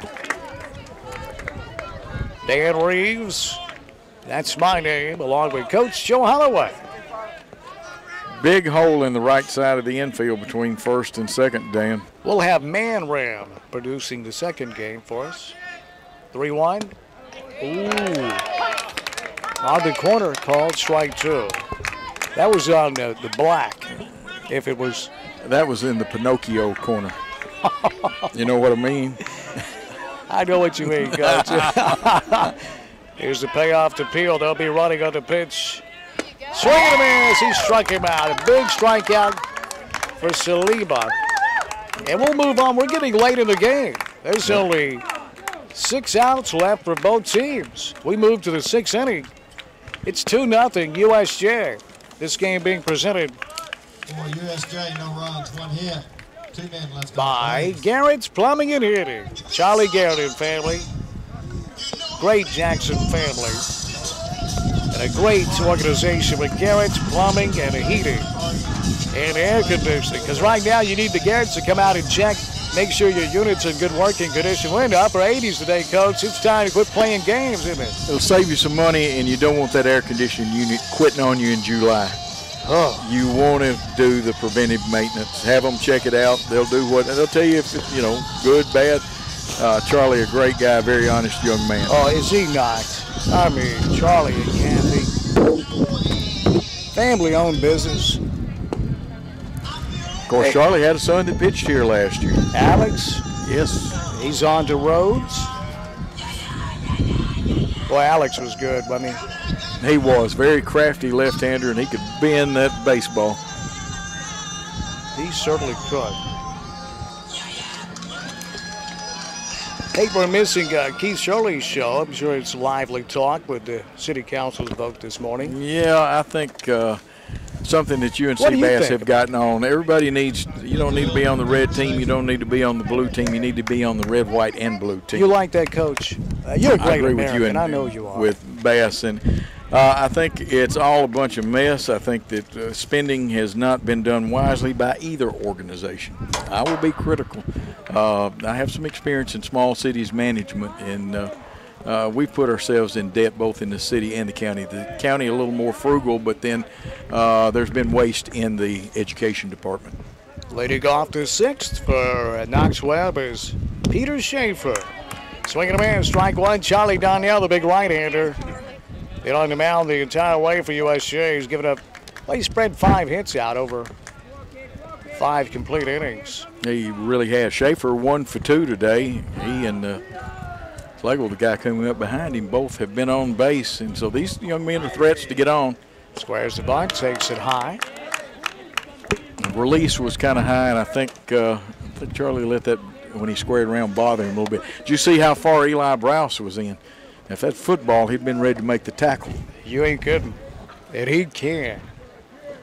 It's like a runaway locomotive. Charlie Darnell.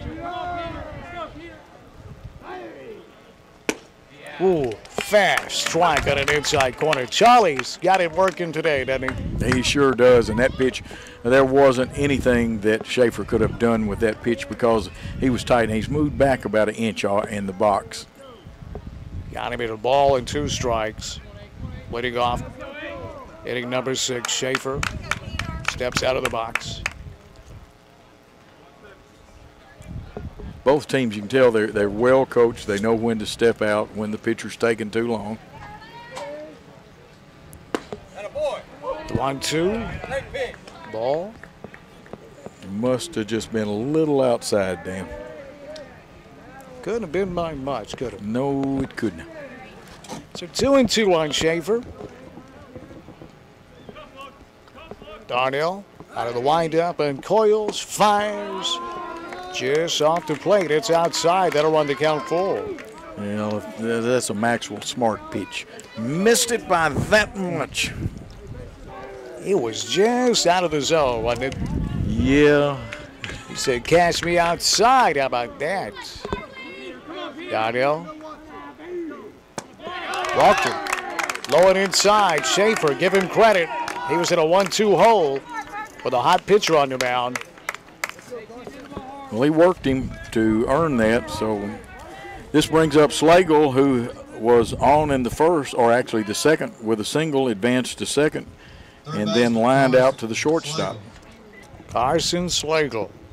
This game's still very much up in the air. The Bruins 2 runs in the first inning, and that's it. 2-0 USJ with the top of inning number 6. Strike 1. The fastball. Nice crowd on hand. We expect the 6:30 game to be sold out here, but it's pretty close to it. The bleachers seating above the Bruin dugout. We might be able to squeeze you in on the first base side. Curveball, swing and a miss. Darnell has still got it rocking out there. A beautiful curveball. Broke perfectly, had a little downward movement to it, broke away from the hitter. 0-2 to Carson Slagle. Nobody out. Schaefer at first base. Up high, even the count. Did you see the release point that time? And Darnell, no, he knows he let it go of it too high. His release point, you got to hold it just a hair of a second longer and then follow on through. Ball and 2 strikes. Third baseman Carson Slagle for the Knoxville Webb team. 1-2 fouled back into the crowd. The Knoxville Webb Spartans. The Haslams have donated a lot of money over the course of time to Knoxville Webb. The Jim Haslam Gymnasium. And they're good in just about every sport. Yeah, they are. It's not just baseball and football. Their girls' basketball program's pretty dadgum good, too. 1-2, fouled back into the crowd. That campus is a sprawling campus in West Knoxville.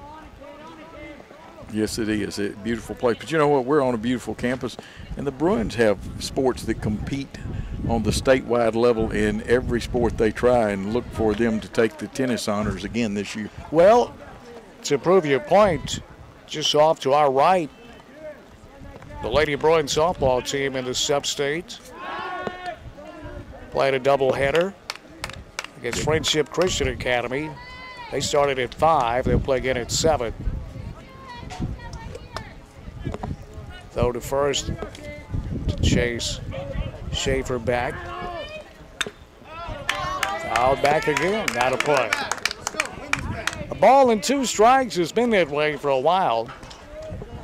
And I'm not so sure if they can get it to 2-2, you may see a hit and run, or even the reverse of it is a run and hit. Should I even say, don't mess with my 2-2? Yeah. Oh no. Denise LaSalle, 1-2. He just got a piece of it to stay alive. Hanging tough. Denise LaSalle from Benzoli, Mississippi. Where did she? Married to the great James Superwolf. Where did she meet Superwolf? Was he playing football down in Mississippi? No, they met after he was out in the music business, and she was too. Wolf was a great football player over at Lane College, for the folks that don't know. 1-2, downstairs, 2-2. Okay, now let's see. What they call it back then? The Little College All-America? What? I forgot how they termed it back then. It was All-America. Yeah, probably still was being called Little College All-American, because I know small colleges have the Harlan Hill Award, and he was a Harlan Hill great end with the Bears. I'm talking about time before you were even born. This is before Gale Sayers. Wow. 2-2. Slagle fouls it back again. He's really working Charlie Darnell, and it's hot out here, so Darnell is really laboring. Still nobody out in the top of the 6th. Schaefer at first base. Slagle. This is a good at bat, Dan, for Slagle. Even no matter what happens, unless he grounds into a double play. Darnell comes set. Fouled it away again. A chopper down the third base line. See, things happen as a result. He may even make an out, but just all of this fouling off, these are extra pitches and taxing. It's late in the ball game, and Darnell's a big fella. He's been in the heat, but he still pitched the crap. Both pitchers have been magnificent. And the Bruins, curiously, choose their black jerseys today. That was interesting.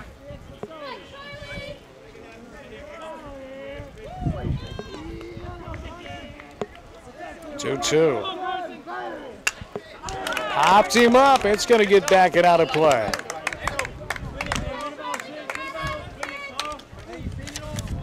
Quite an at-bat, Coach. I don't even know if he hits into a double play if this will not be a successful. Well, it has been now, even if that happens, because you've worked him for enough pitches, and if you don't get to him, it gives you a better chance of getting to him in the 7th inning if you're Webb. Darnell. Leadoff walk surrendered. Lined in the left field, a base hit. So Slagle with a fine at-bat that ends in a sharp single to left field. And the Spartans have something working with nobody out at the top of the 6th inning and runners with Schaefer down at second and Slagle at first base. And now Mason Patel will hit. And you got to think, after last inning, bases loaded, nobody out, and leaving several runners through the game, at some point, this Webb team's going to break through, Coach. You're right, and I'm looking for the sacrifice bunt to put runners at second, third, although Patel flied very deep to right field. Darnell looks the runner back at second. That's Schaefer. Let's see which, you got to call a play in case it's a bunt to tell your infielders which way to rotate, who's got coverage on first and third base side. Squares the bunt, takes it outside. I think you're going to see pitching coach come out, yes. Charlie's starting to labor a little bit, and he's thrown a lot of pitches this inning. Now, you'll have a conference with the coaches, and I don't think they'll switch on. I think they'll try the bunt through at least one strike. How are you? Good, how you doing? Well, with a best of 3, a short series, you can take game 1. That's huge. Oh, it does. It puts a lot of pressure because that means the other team's got to win 2 straight. And one of these teams are going to waste a great pitching performance. That is the shame of it. Through 5 innings, it has been as good as we've seen this year for both pitchers. So Patel stands in there, hits from the right side of the plate for Knox Webb. He's the shortstop. Schaefer at second, Slagle at first. Nobody out. 2-0 USJ. Top of the sixth. Squares the bunt. Lays it down. It's How's not going to be able to make a play. The catcher trying to run it down from behind home plate. Tried to barehand it, but Coach, there was a lot of topspin on that bunt. So for the second straight inning, the Spartans load the bases and nobody out. And now a chance at home plate. Now they're going to pinch hit here. Yeah, we got a pinch hitter coming in. And that's the guy that normally does the pinch running. Parker Kendall. Yeah. So Kendall is going to hit for Saliba. Does that spell the end of the day for Saliba? We will have to see, because I'm not sure of the high school reentry rule anymore, because I've been doing a little scoring in college, but I haven't. And I need to read up on my reentry rule. And that's what they're going to talk about now, is whether the pitcher can reenter. And a pinch runner over at first, Jordan. I can't read Coach's writing. Not my writing. Shamid, not Coach Holloway. I print everything. And that looks like, yep, I'm with you. Let me check my notes over here and see if I've got something comparable. No, I don't. So Parker Kendall in a big spot here. Bases jammed. Nobody out. Top of the sixth inning. The Bruins with 2 runs in the bottom of the first. That's held up to this point. It's 2-0 USJ. Darnell will choose the windup. Swing, and he fouled it back behind home plate, strike one. And then, after Kendall, you're back to the, we got the 9-hole hitter, and then back to the top of the lineup. The double play helped USJ get out of the bases loaded jam in the fifth. Swing and a miss, the curveball. This could be a huge out here for the Bruins. Well, again, the Bruins are at double play depth at second and short.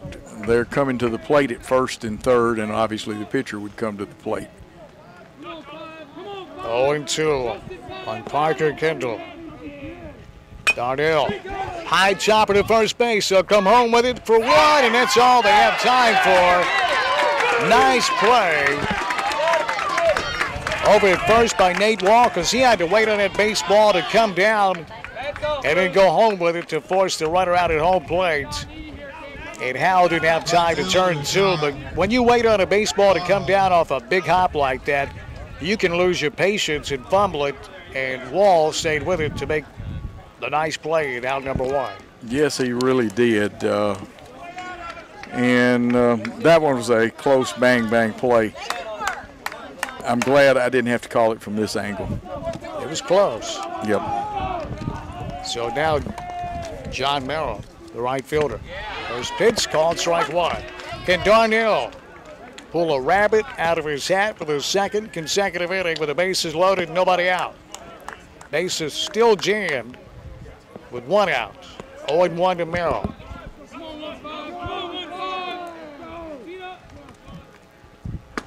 Curveball set inside.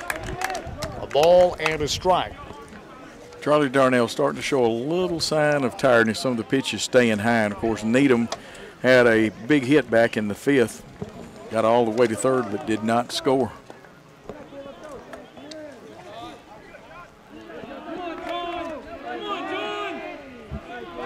The 1-1.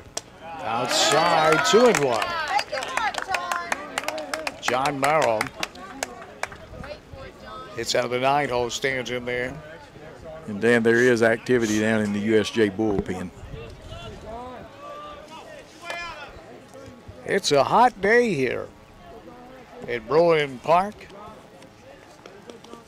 Tough on the announcers, too. Yes, it is. 2-1. Popped him up. Shallow center field. This may not be deep enough. In comes the center fielder, makes the play. The throw home, and they're going to cut it. And he's safe. Oh, boy. That throw looked to be online. Is making a play out there in center field was Cade Salmons.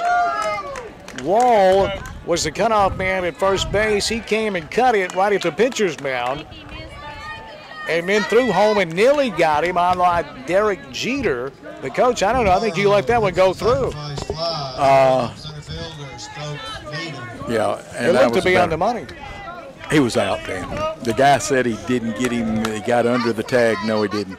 You could, if you blow the picture up when you go back and watch it, you'll see that he got run it. Score. I mean, do you cut that or you let the? No, you got to cut that one. It didn't have enough juice on So it, Wall and did it was right spinning there. and going away. Well, when the dust settles, Webb has their first run of the ball game, and to the top of the lineup, and Stokes Needham. First pitch, called strike one. But you know, on the ground out in the play at the plate, the Webb people could say the same thing. Yeah. It was that much of a bang bang play. 2-1. Runners on first and second for Webb. Line drive, right field. It hit the line. This is trouble. Rounding third base, he'll score. Here comes the go-ahead run, rounding third. He'll score. And the Spartans take a 3-2 lead. Wow. I mean, that one hit the chalk down that right field line. So a 2-out, 2-run double from Stokes Needham. And the Spartans have their first lead of the ball game, Coach. They do, and you couldn't have taken the ball, stood over the white chalk line, and dropped it any better than that on the line. Boy, they say baseball is a game of inches. That proves it. Now Reed Norris.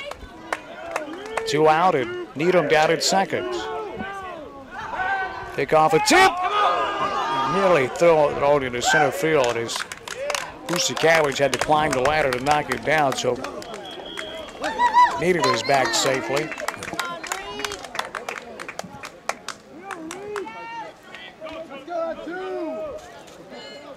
Boy, things have changed here.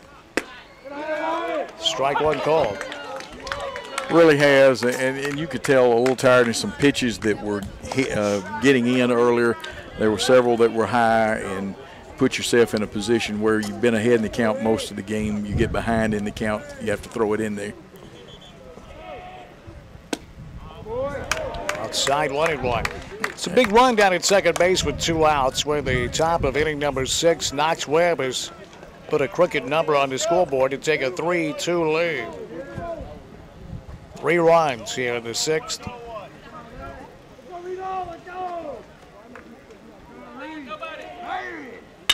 Lined in the left field. It gets down. Another run will score as Needham crosses home plate, and the Spartans take a 4-2 lead. And that's a big run for them. Remember what I said about 4 runs a while ago. That's a big number. And now the designated hitter, the 3-hole man, Tommy Jordan. Noise stopped at first base. Coach, I was blocked from my view. I didn't see what happened in left field. Well, it got down. It was one that Stanford, if he had made the play or tried to make the play and didn't make it, it would have rolled all the way to the fence. And I think the way it was hit, it was going to be tough to get to it. Here comes Jack Peel. This may be all for Charlie Darnell.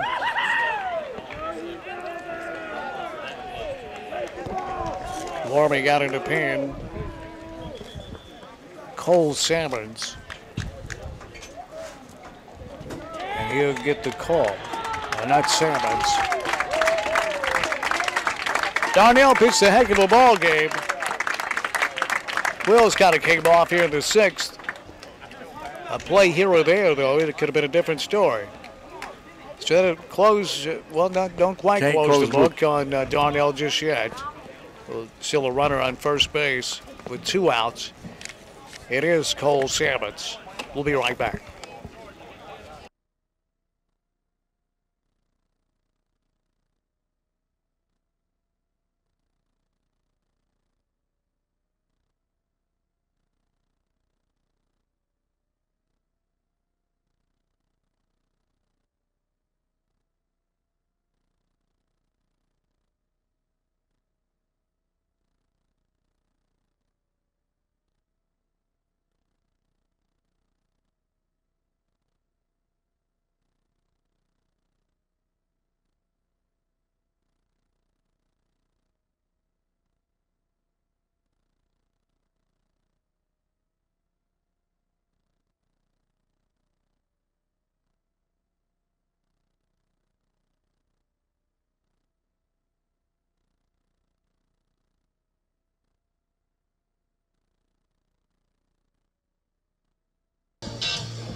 USJ Bruin Baseball presented by Outback Steakhouse in Jackson.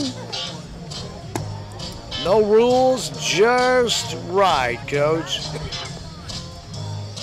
How about a filet mignon? From Outback Steakhouse with shrimp on the barbie. Ooh, son. If you have that at Outback Steakhouse, be careful, because the first time Coach had it, he took back everything he ever stole. Yep. And the baked potatoes are great, too. Maybe a blooming onion to start off things. Or how about the lamb there at Outback Steakhouse? It's marvelous. Ian Isolaco and company. Visit Outback.com. Full menus online. You can enjoy some curbside service to go. Come on out here and watch the ball game. Absolutely. Ian, a good young man from here in Jackson, went to JCM, and a lot of his staff has been with him for a long time. Long time, Coach. Tommy Jordan will hit as Cole Sammons comes in out of the bullpen to relieve Charlie Darnell, who pitched a great ball game. He did. And Jordan is 1 for 3 on the day. Cole Sammons, right-handed pitcher. Looks like Kenta Colby with his style.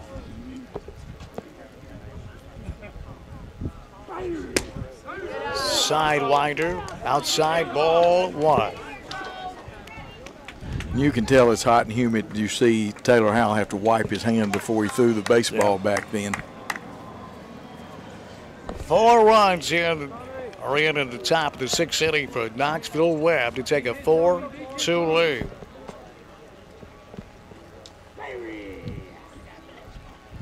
Outside 2-0.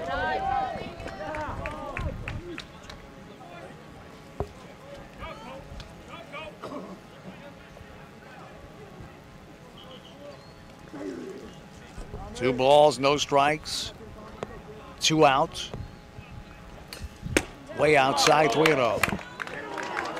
Well, they may make Sammons throw a strike before they start hacking at it. I'd say he's probably, unless he just gets a nice fat one, and most coaches in high school will put the take sign on. But this is one of your better hitters. It's out of the 3-hole, the designated hitter, Tommy Jordan. The 3-0, it's way outside, ball 4.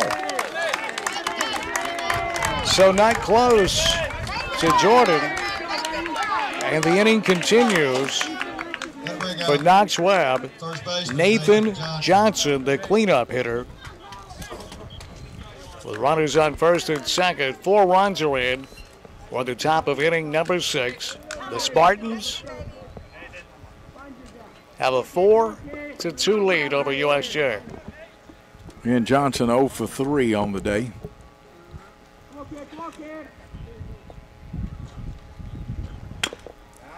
Chopper foul down to the third base line.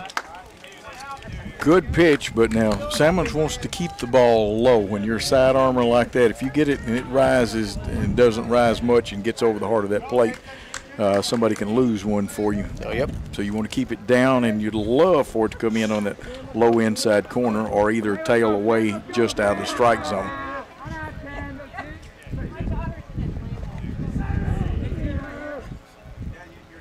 Curveball, it's cue ball, foul behind home plate. Great pitch there by Sammons.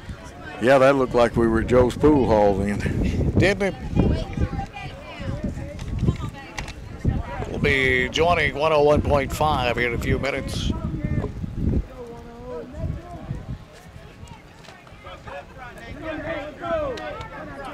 Oh, and 2. Big at bat here for Tommy Jordan. Foul back into the crowd. We'll do it again. Outback Steakhouse is at 194 Stonebrook Place in Jackson. The phone number is 664-9000 for Outback Takeaway. Open till 11 o'clock tonight. Or make it 10 o'clock, sorry. I wanted to stay open later. No, this is what, Friday and Saturday nights, 11 midnight. That's right. 0-2. Salmons out of the stretch. Caught him looking on that outside corner. Big strikeout for Salmons. The Bruins have their work cut out for them, however, as we move to the bottom of inning number 6. It's 4-2. The advantage belongs to Knoxville Webb.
Well, USJ as we move to the bottom of inning number 6. Now the wrong end of a 4-2 score. Due up for the Bruins, Kyle and John Stanford and Nate Wall. Hitters 7, 8, and 9.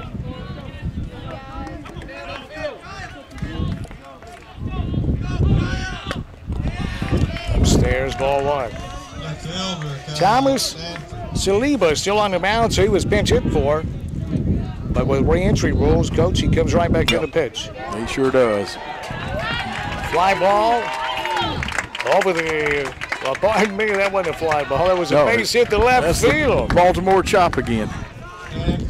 We have seen our share of those today, haven't we, Coach? It have. It's been more than we've seen all season.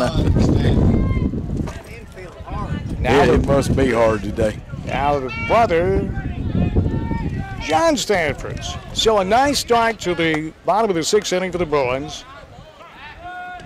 Pick off, move. And John Stanford 0 for 2 today. He's followed by Nate Wall, and Nate is 2 for 2 today. Here's a ground ball that gets through into right field. Oh, he may have played second base, but Stanford dives back in. Kyle Stanford made a big turn, and he got the stop signal from Jack Peel at third base and had to scamper back to second safely. So the Stanford brothers are on base, and now Nate Wall, the first baseman, he hits out of the 9-hole, Coach, but he's not your typical 9-hole hitter, is he? No, he gets on base. He's almost like having another leadoff man. And so I've seen teams do this before, put a good hitter in. Nate, he's had a single and a triple, has not scored today. Now let's see if we're playing small ball, if we're hitting away. We're going to join 101.5, and O'Bass is on the other end. We'll go right to it on the air. So here is bunt attempt out in front of the mound.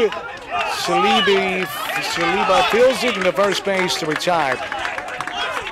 Bass, you can hear me, you'll have to pot down what's on the air. It's going to go right over us. We're in on 101.5. We'll come back and we'll double back and make that sponsor up. They're going to bring this one back or either call the batter out, I think, because it bounced out up and it's up to the base umpires. They're the only ones that can tell the home plate umpire if it bounced up and hit Nate Wall in the batter's box. Now, if he's out of the batter's box, he's out. So they're going to bring him back. They're going to say it did hit him, and though all we've got is a strike. Okay. So Nate Wall had apparently executed a successful sacrifice to move up the brothers Stanford 90 feet, but they'll go back. It'll be 0-1 on first baseman Nate Wall. The audience just joining us on 101.5 for the bottom of inning number 6. USJ hosting Knoxville Webb, best of 3 substates. Salibi.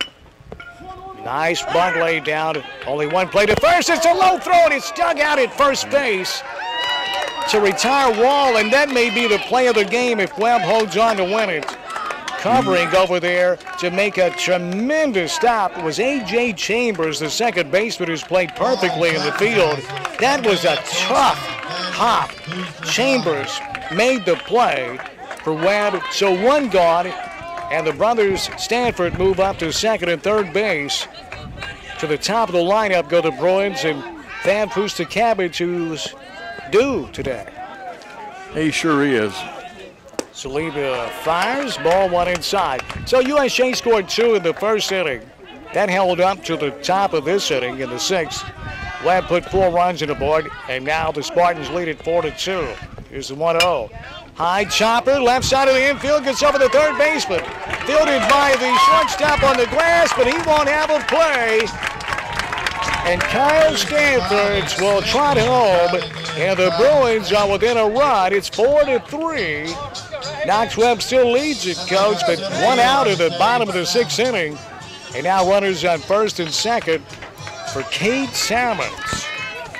And Cade today comes up. He's 0 for 3, flied out to left field the last time up. He's grounded out his previous times at bat. Just needs to level out on one. He has dropped his back shoulder a little bit. That was one reason for the fly out.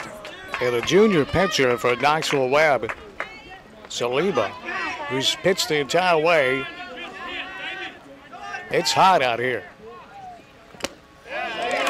Foul tip into the midst. Nice breaking ball. Yeah.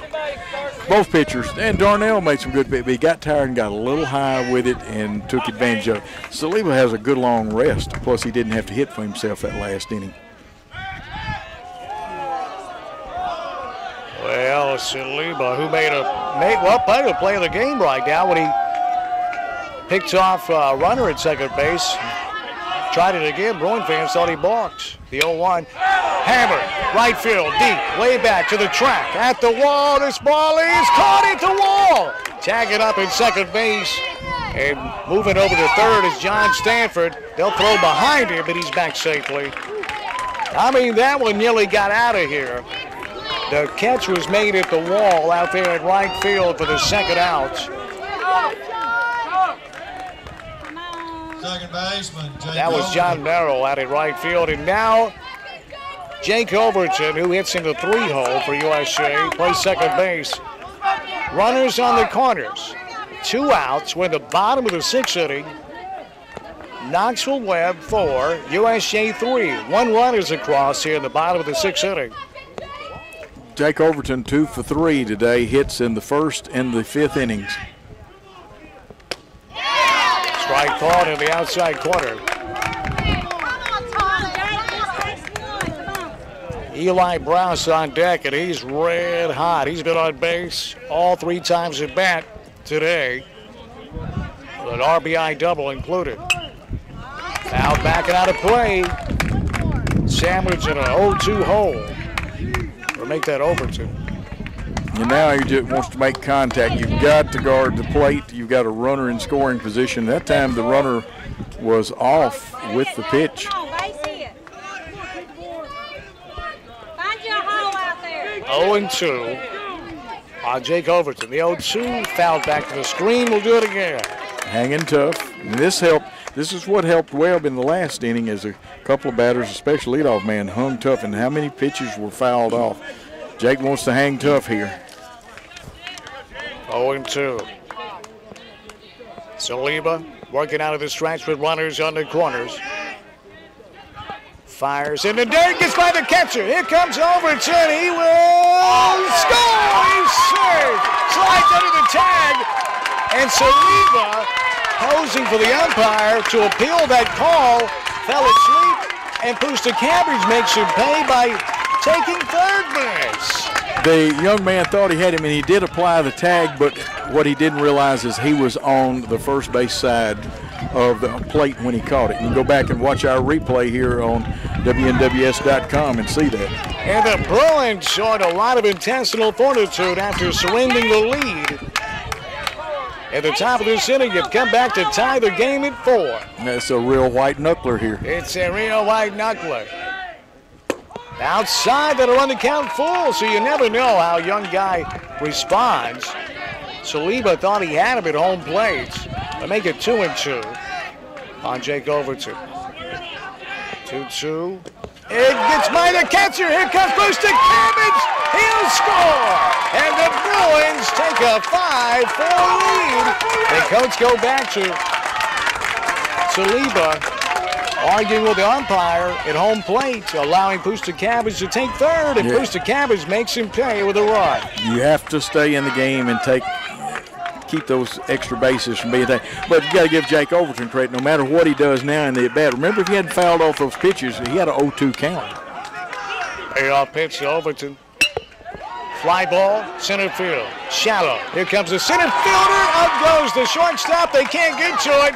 And here is a play at second base. He's safe. Jake Overton.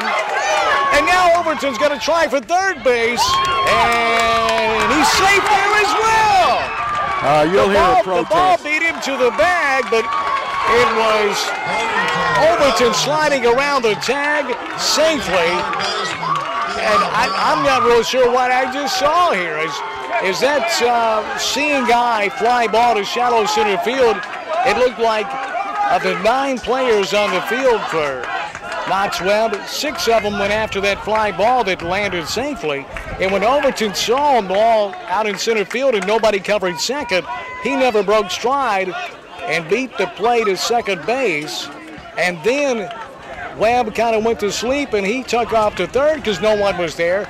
Now credit the catcher for Knoxville Webb for being heads up, and he ran to third base and he got there before Overton, and so did the baseball, did Reed Noyes. But Overton slid around the tag safely.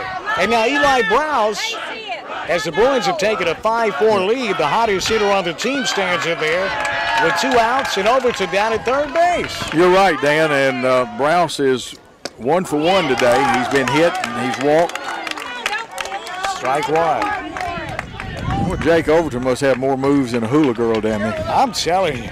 I don't know how he got around him. Oh, how about Saliba? He's just fired 2 right by Eli Browse, who's a great fastball hitter. It's 0-2. Line on the ground. It gets by the first baseman into right field. And another run will score. Jake Overton will cross home plate, and the Bruins take a 6-4 lead. Holy moly. A 4-run inning at the top of this frame by Knox Webb, and now the Bruins have answered it with 4 in the bottom of the 6th inning to take a 6-4 lead. Both pitchers a little tired. Good move by the players to buy a little time. Now the coach comes out, and if they've bought the extra time they needed for somebody if they want to bring a pitcher in. Now all this happened with 2 outs, I believe, and no one on base.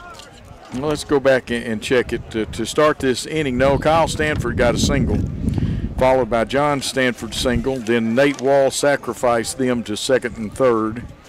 And then we've had Pusta Cabbage has a single in the inning, a fly out, but that was a sac fly with Cade Salmons. And then Overton, you could score that a double, and he advanced. And Dan, looks like there are the changes being made. We'll take a brief time out here as Knox Webb will go to the bullpen. 2 outs in the bottom of the 6th inning, 4 runs in for the Bruins. USJ leads Knoxville Webb at 6-4 on Jackson's News Talk 101.5 and WN at WS.com.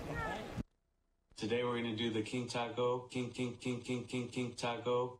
Hey, this is Chuck Walker with Southeastern Termite and Pest Control. Termites are swarming right now, but you already knew that. But did you know this? Quality termite protection at your house shouldn't cost $300 to $400 per year. That's an insane amount of money to have your home protected. Did you know that almost every builder in West Tennessee chooses us to do their termite pre-treatments? Before some door-to-door salesman convinces you to spend thousands, call us first to see if we pre-treated your home. People always ask me, do you answer your phone 24 hours a day, 7 days a week? My answer is always the same. When you need someone, you'll find them, and I want that to be us. Please give us the opportunity to earn your business for all of your termite needs, ants, and man, they're bad this time of year, spiders, including brown recluse, flea, tick, wasp, mice, and wood fungus, floor supports, or anything else that has to do with your home. Give us a call 24 hours a day at 660-1052. That's Southeastern, 660-1052.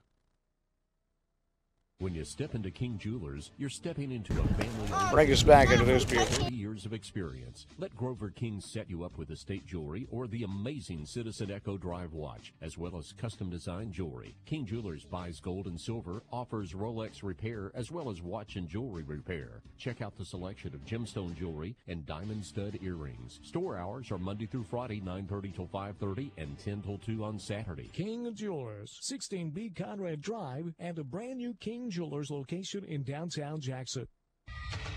Now back to USJ Baseball on News Talk 101.5 FM and .5digital.com. Back to action here at USJ. Pitching changes. Coach Joe Holloway to tell you about the change. And the new pitcher is the left-hander, Stokes Needham. He has come in from his center field position. Silva has, let's see, he has moved. We'll see if he's gone to center Taylor field. Harrell is at the plate for USJ. 2 outs. Eli Browse at first. USJ 4 runs have crossed home plate here at the bottom of the 6th inning. The left-hander fires outside, ball 1. Well, this game, USJ with 2 runs at the bottom of the 1st inning. That held up all the way to the top of the 6th inning. Knoxville put 4 on the scoreboard. Ball strike 1, outside corner. And so Knoxville took a 4-2 lead and chased Charlie Darnell off the mound, who pitched a great baseball game. And you're thinking, boy, this is going to be a difficult loss. Fly ball, shallow, left field, left center field, drifting over as a center fielder to put it away. Needle makes the play, so that'll retire the Bruins, but the damage is done. USJ with 4 runs here at the bottom of the 6th inning. So 3 outs away from taking a 1-0 series lead here in the sub-stage. After 6 complete, it's USJ 6 and Knoxville Webb 4 on Jackson's News Talk 101.5 and WN and WS.com. Hi, I'm Annis Oracle of Outback Steakhouse. Sale, sale, sale. There's never been a better time to buy. The proprietor's out of town and we're turning them loose at .com. Ian, stop. You're a nice guy. Just be you. Why are you trying to sound like Dan Reeves? Just be you. Let's roll tape again. Hi, this is Ian Insulaco with Outback Steakhouse here in Jackson. I'm sure that you know we're a national chain, but did you know that I'm from Jackson and a JCM graduate? Much of my staff and I have been together here at Outback Steakhouse for 15 years. Yes, we are a national company, but here in Jackson, it's all about local. Our pledge, it's always fresh in the Outback. I'd like to thank you, Jackson. Got to pop the commercials up a little bit, Paul says, please. The shining star of the Outback family. And I personally invite you to have dinner with us at Outback Steakhouse, Jackson, Tennessee, 194 Stonebrook Place. Or take advantage of curbside takeaway to go by calling 664-9000. That's 664-9000. Remember that view on the commercials, please. OutbackSteakhouse.com. Outback Steakhouse in Jackson. No rules, just right. Now back to USJ Baseball on News Talk 101.5 FM and .5digital.com. Well, it's all up to Mr. Salmons on the mound here. He came in to relieve Charlie Darnell in the 6th inning and stop the bleeding for the Bruins. And now the Submariner, Cole Salmons, 3 outs away from a 1-0 series lead here in the best of 3 sub-state. My name's Dan Reeves, along with Coach Joe Holloway. Our man producing and directing, Man Ram. Leading off For Knoxville Webb is the left fielder, Peter Schaefer. He hits out of the number 5 hole and from the left side of the plate. Line drive in center field. That one's going to get down. A leadoff single off the bat of Peter Schaefer. He's red hot, Coach Schaefer. He is. He's 2 for 3. He walked his last time up. And this is the group that got it started. Slagle, Patel, and that group coming up, they scored in that last inning. And this one, like they say, the opera's not over till the fat lady sings. You ain't kidding. And she's not warming up in the bullpen yet. She's not even out here yet. It's the 6, 7, and 8 hitters that cause the damage. Coach is right. And here's Patel. High chopper to third base over the head of Eli Browse in the left field for a base hit. So the first 2 runners on board. In the top of the 7th inning, it's a 7-inning scheduled game. Regulation. That was Slagle. Now it's Mason Patel, the shortstop, with runners on first and second. And nobody out here. Remember, he had a bunt single the last time. It was placed where nobody could get to it because of coverage, and then he had a great sacrifice bunt back in the 2nd inning. Very skilled bunter. We'll see if Patel lays one down. He squares, and he does. It'll be fielded by Browse, barehanded to first. It's low, and it's dug out at first base for the out. Gorgeous play by Wall at first base. So that one could have really changed the complexion of this inning and possibly the series, Coach. It really could. Wall, as I told you earlier, does a great job not just hitting the ball, but defensively at first base. Now here's the man that has pitched a great game for Knoxville Webb, Thomas Saliba. With runners on second and third and one out in the top of the 7th inning. First pitch, off speed, Saliba laid off of it. It's 1-0. After Saliba hits, Morrow's on deck and then to the top of the lineup. And Webb needs 2 runs to extend this baseball game. Salmons working out of the stretch.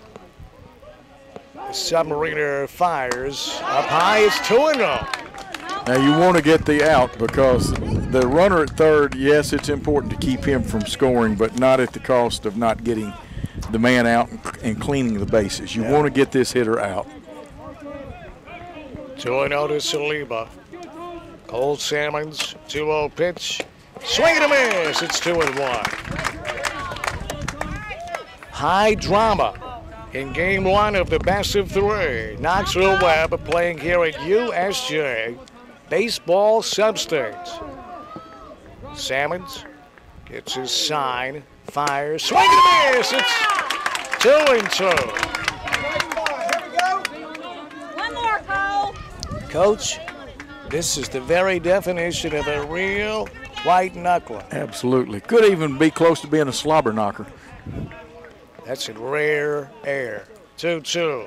Curveball, he caught him looking. Oh, boy. Cole Salmons with some 2-strike magic. He froze Saliba. One more. So now down to the last out here in game 1. And the right fielder hitting out of the 9-hole, John Morrow. He's 0 for 2, Dan. A base hit could tie this game. Get him at bat, Cole.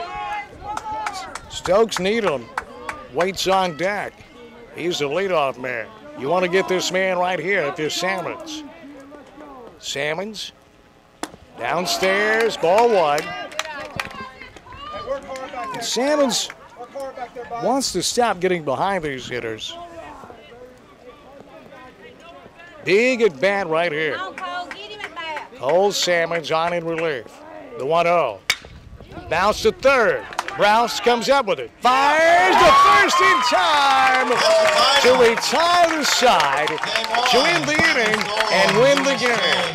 Final score, USJ 6 and Knoxville Webb 4. The Bruins take a 1-0 series lead.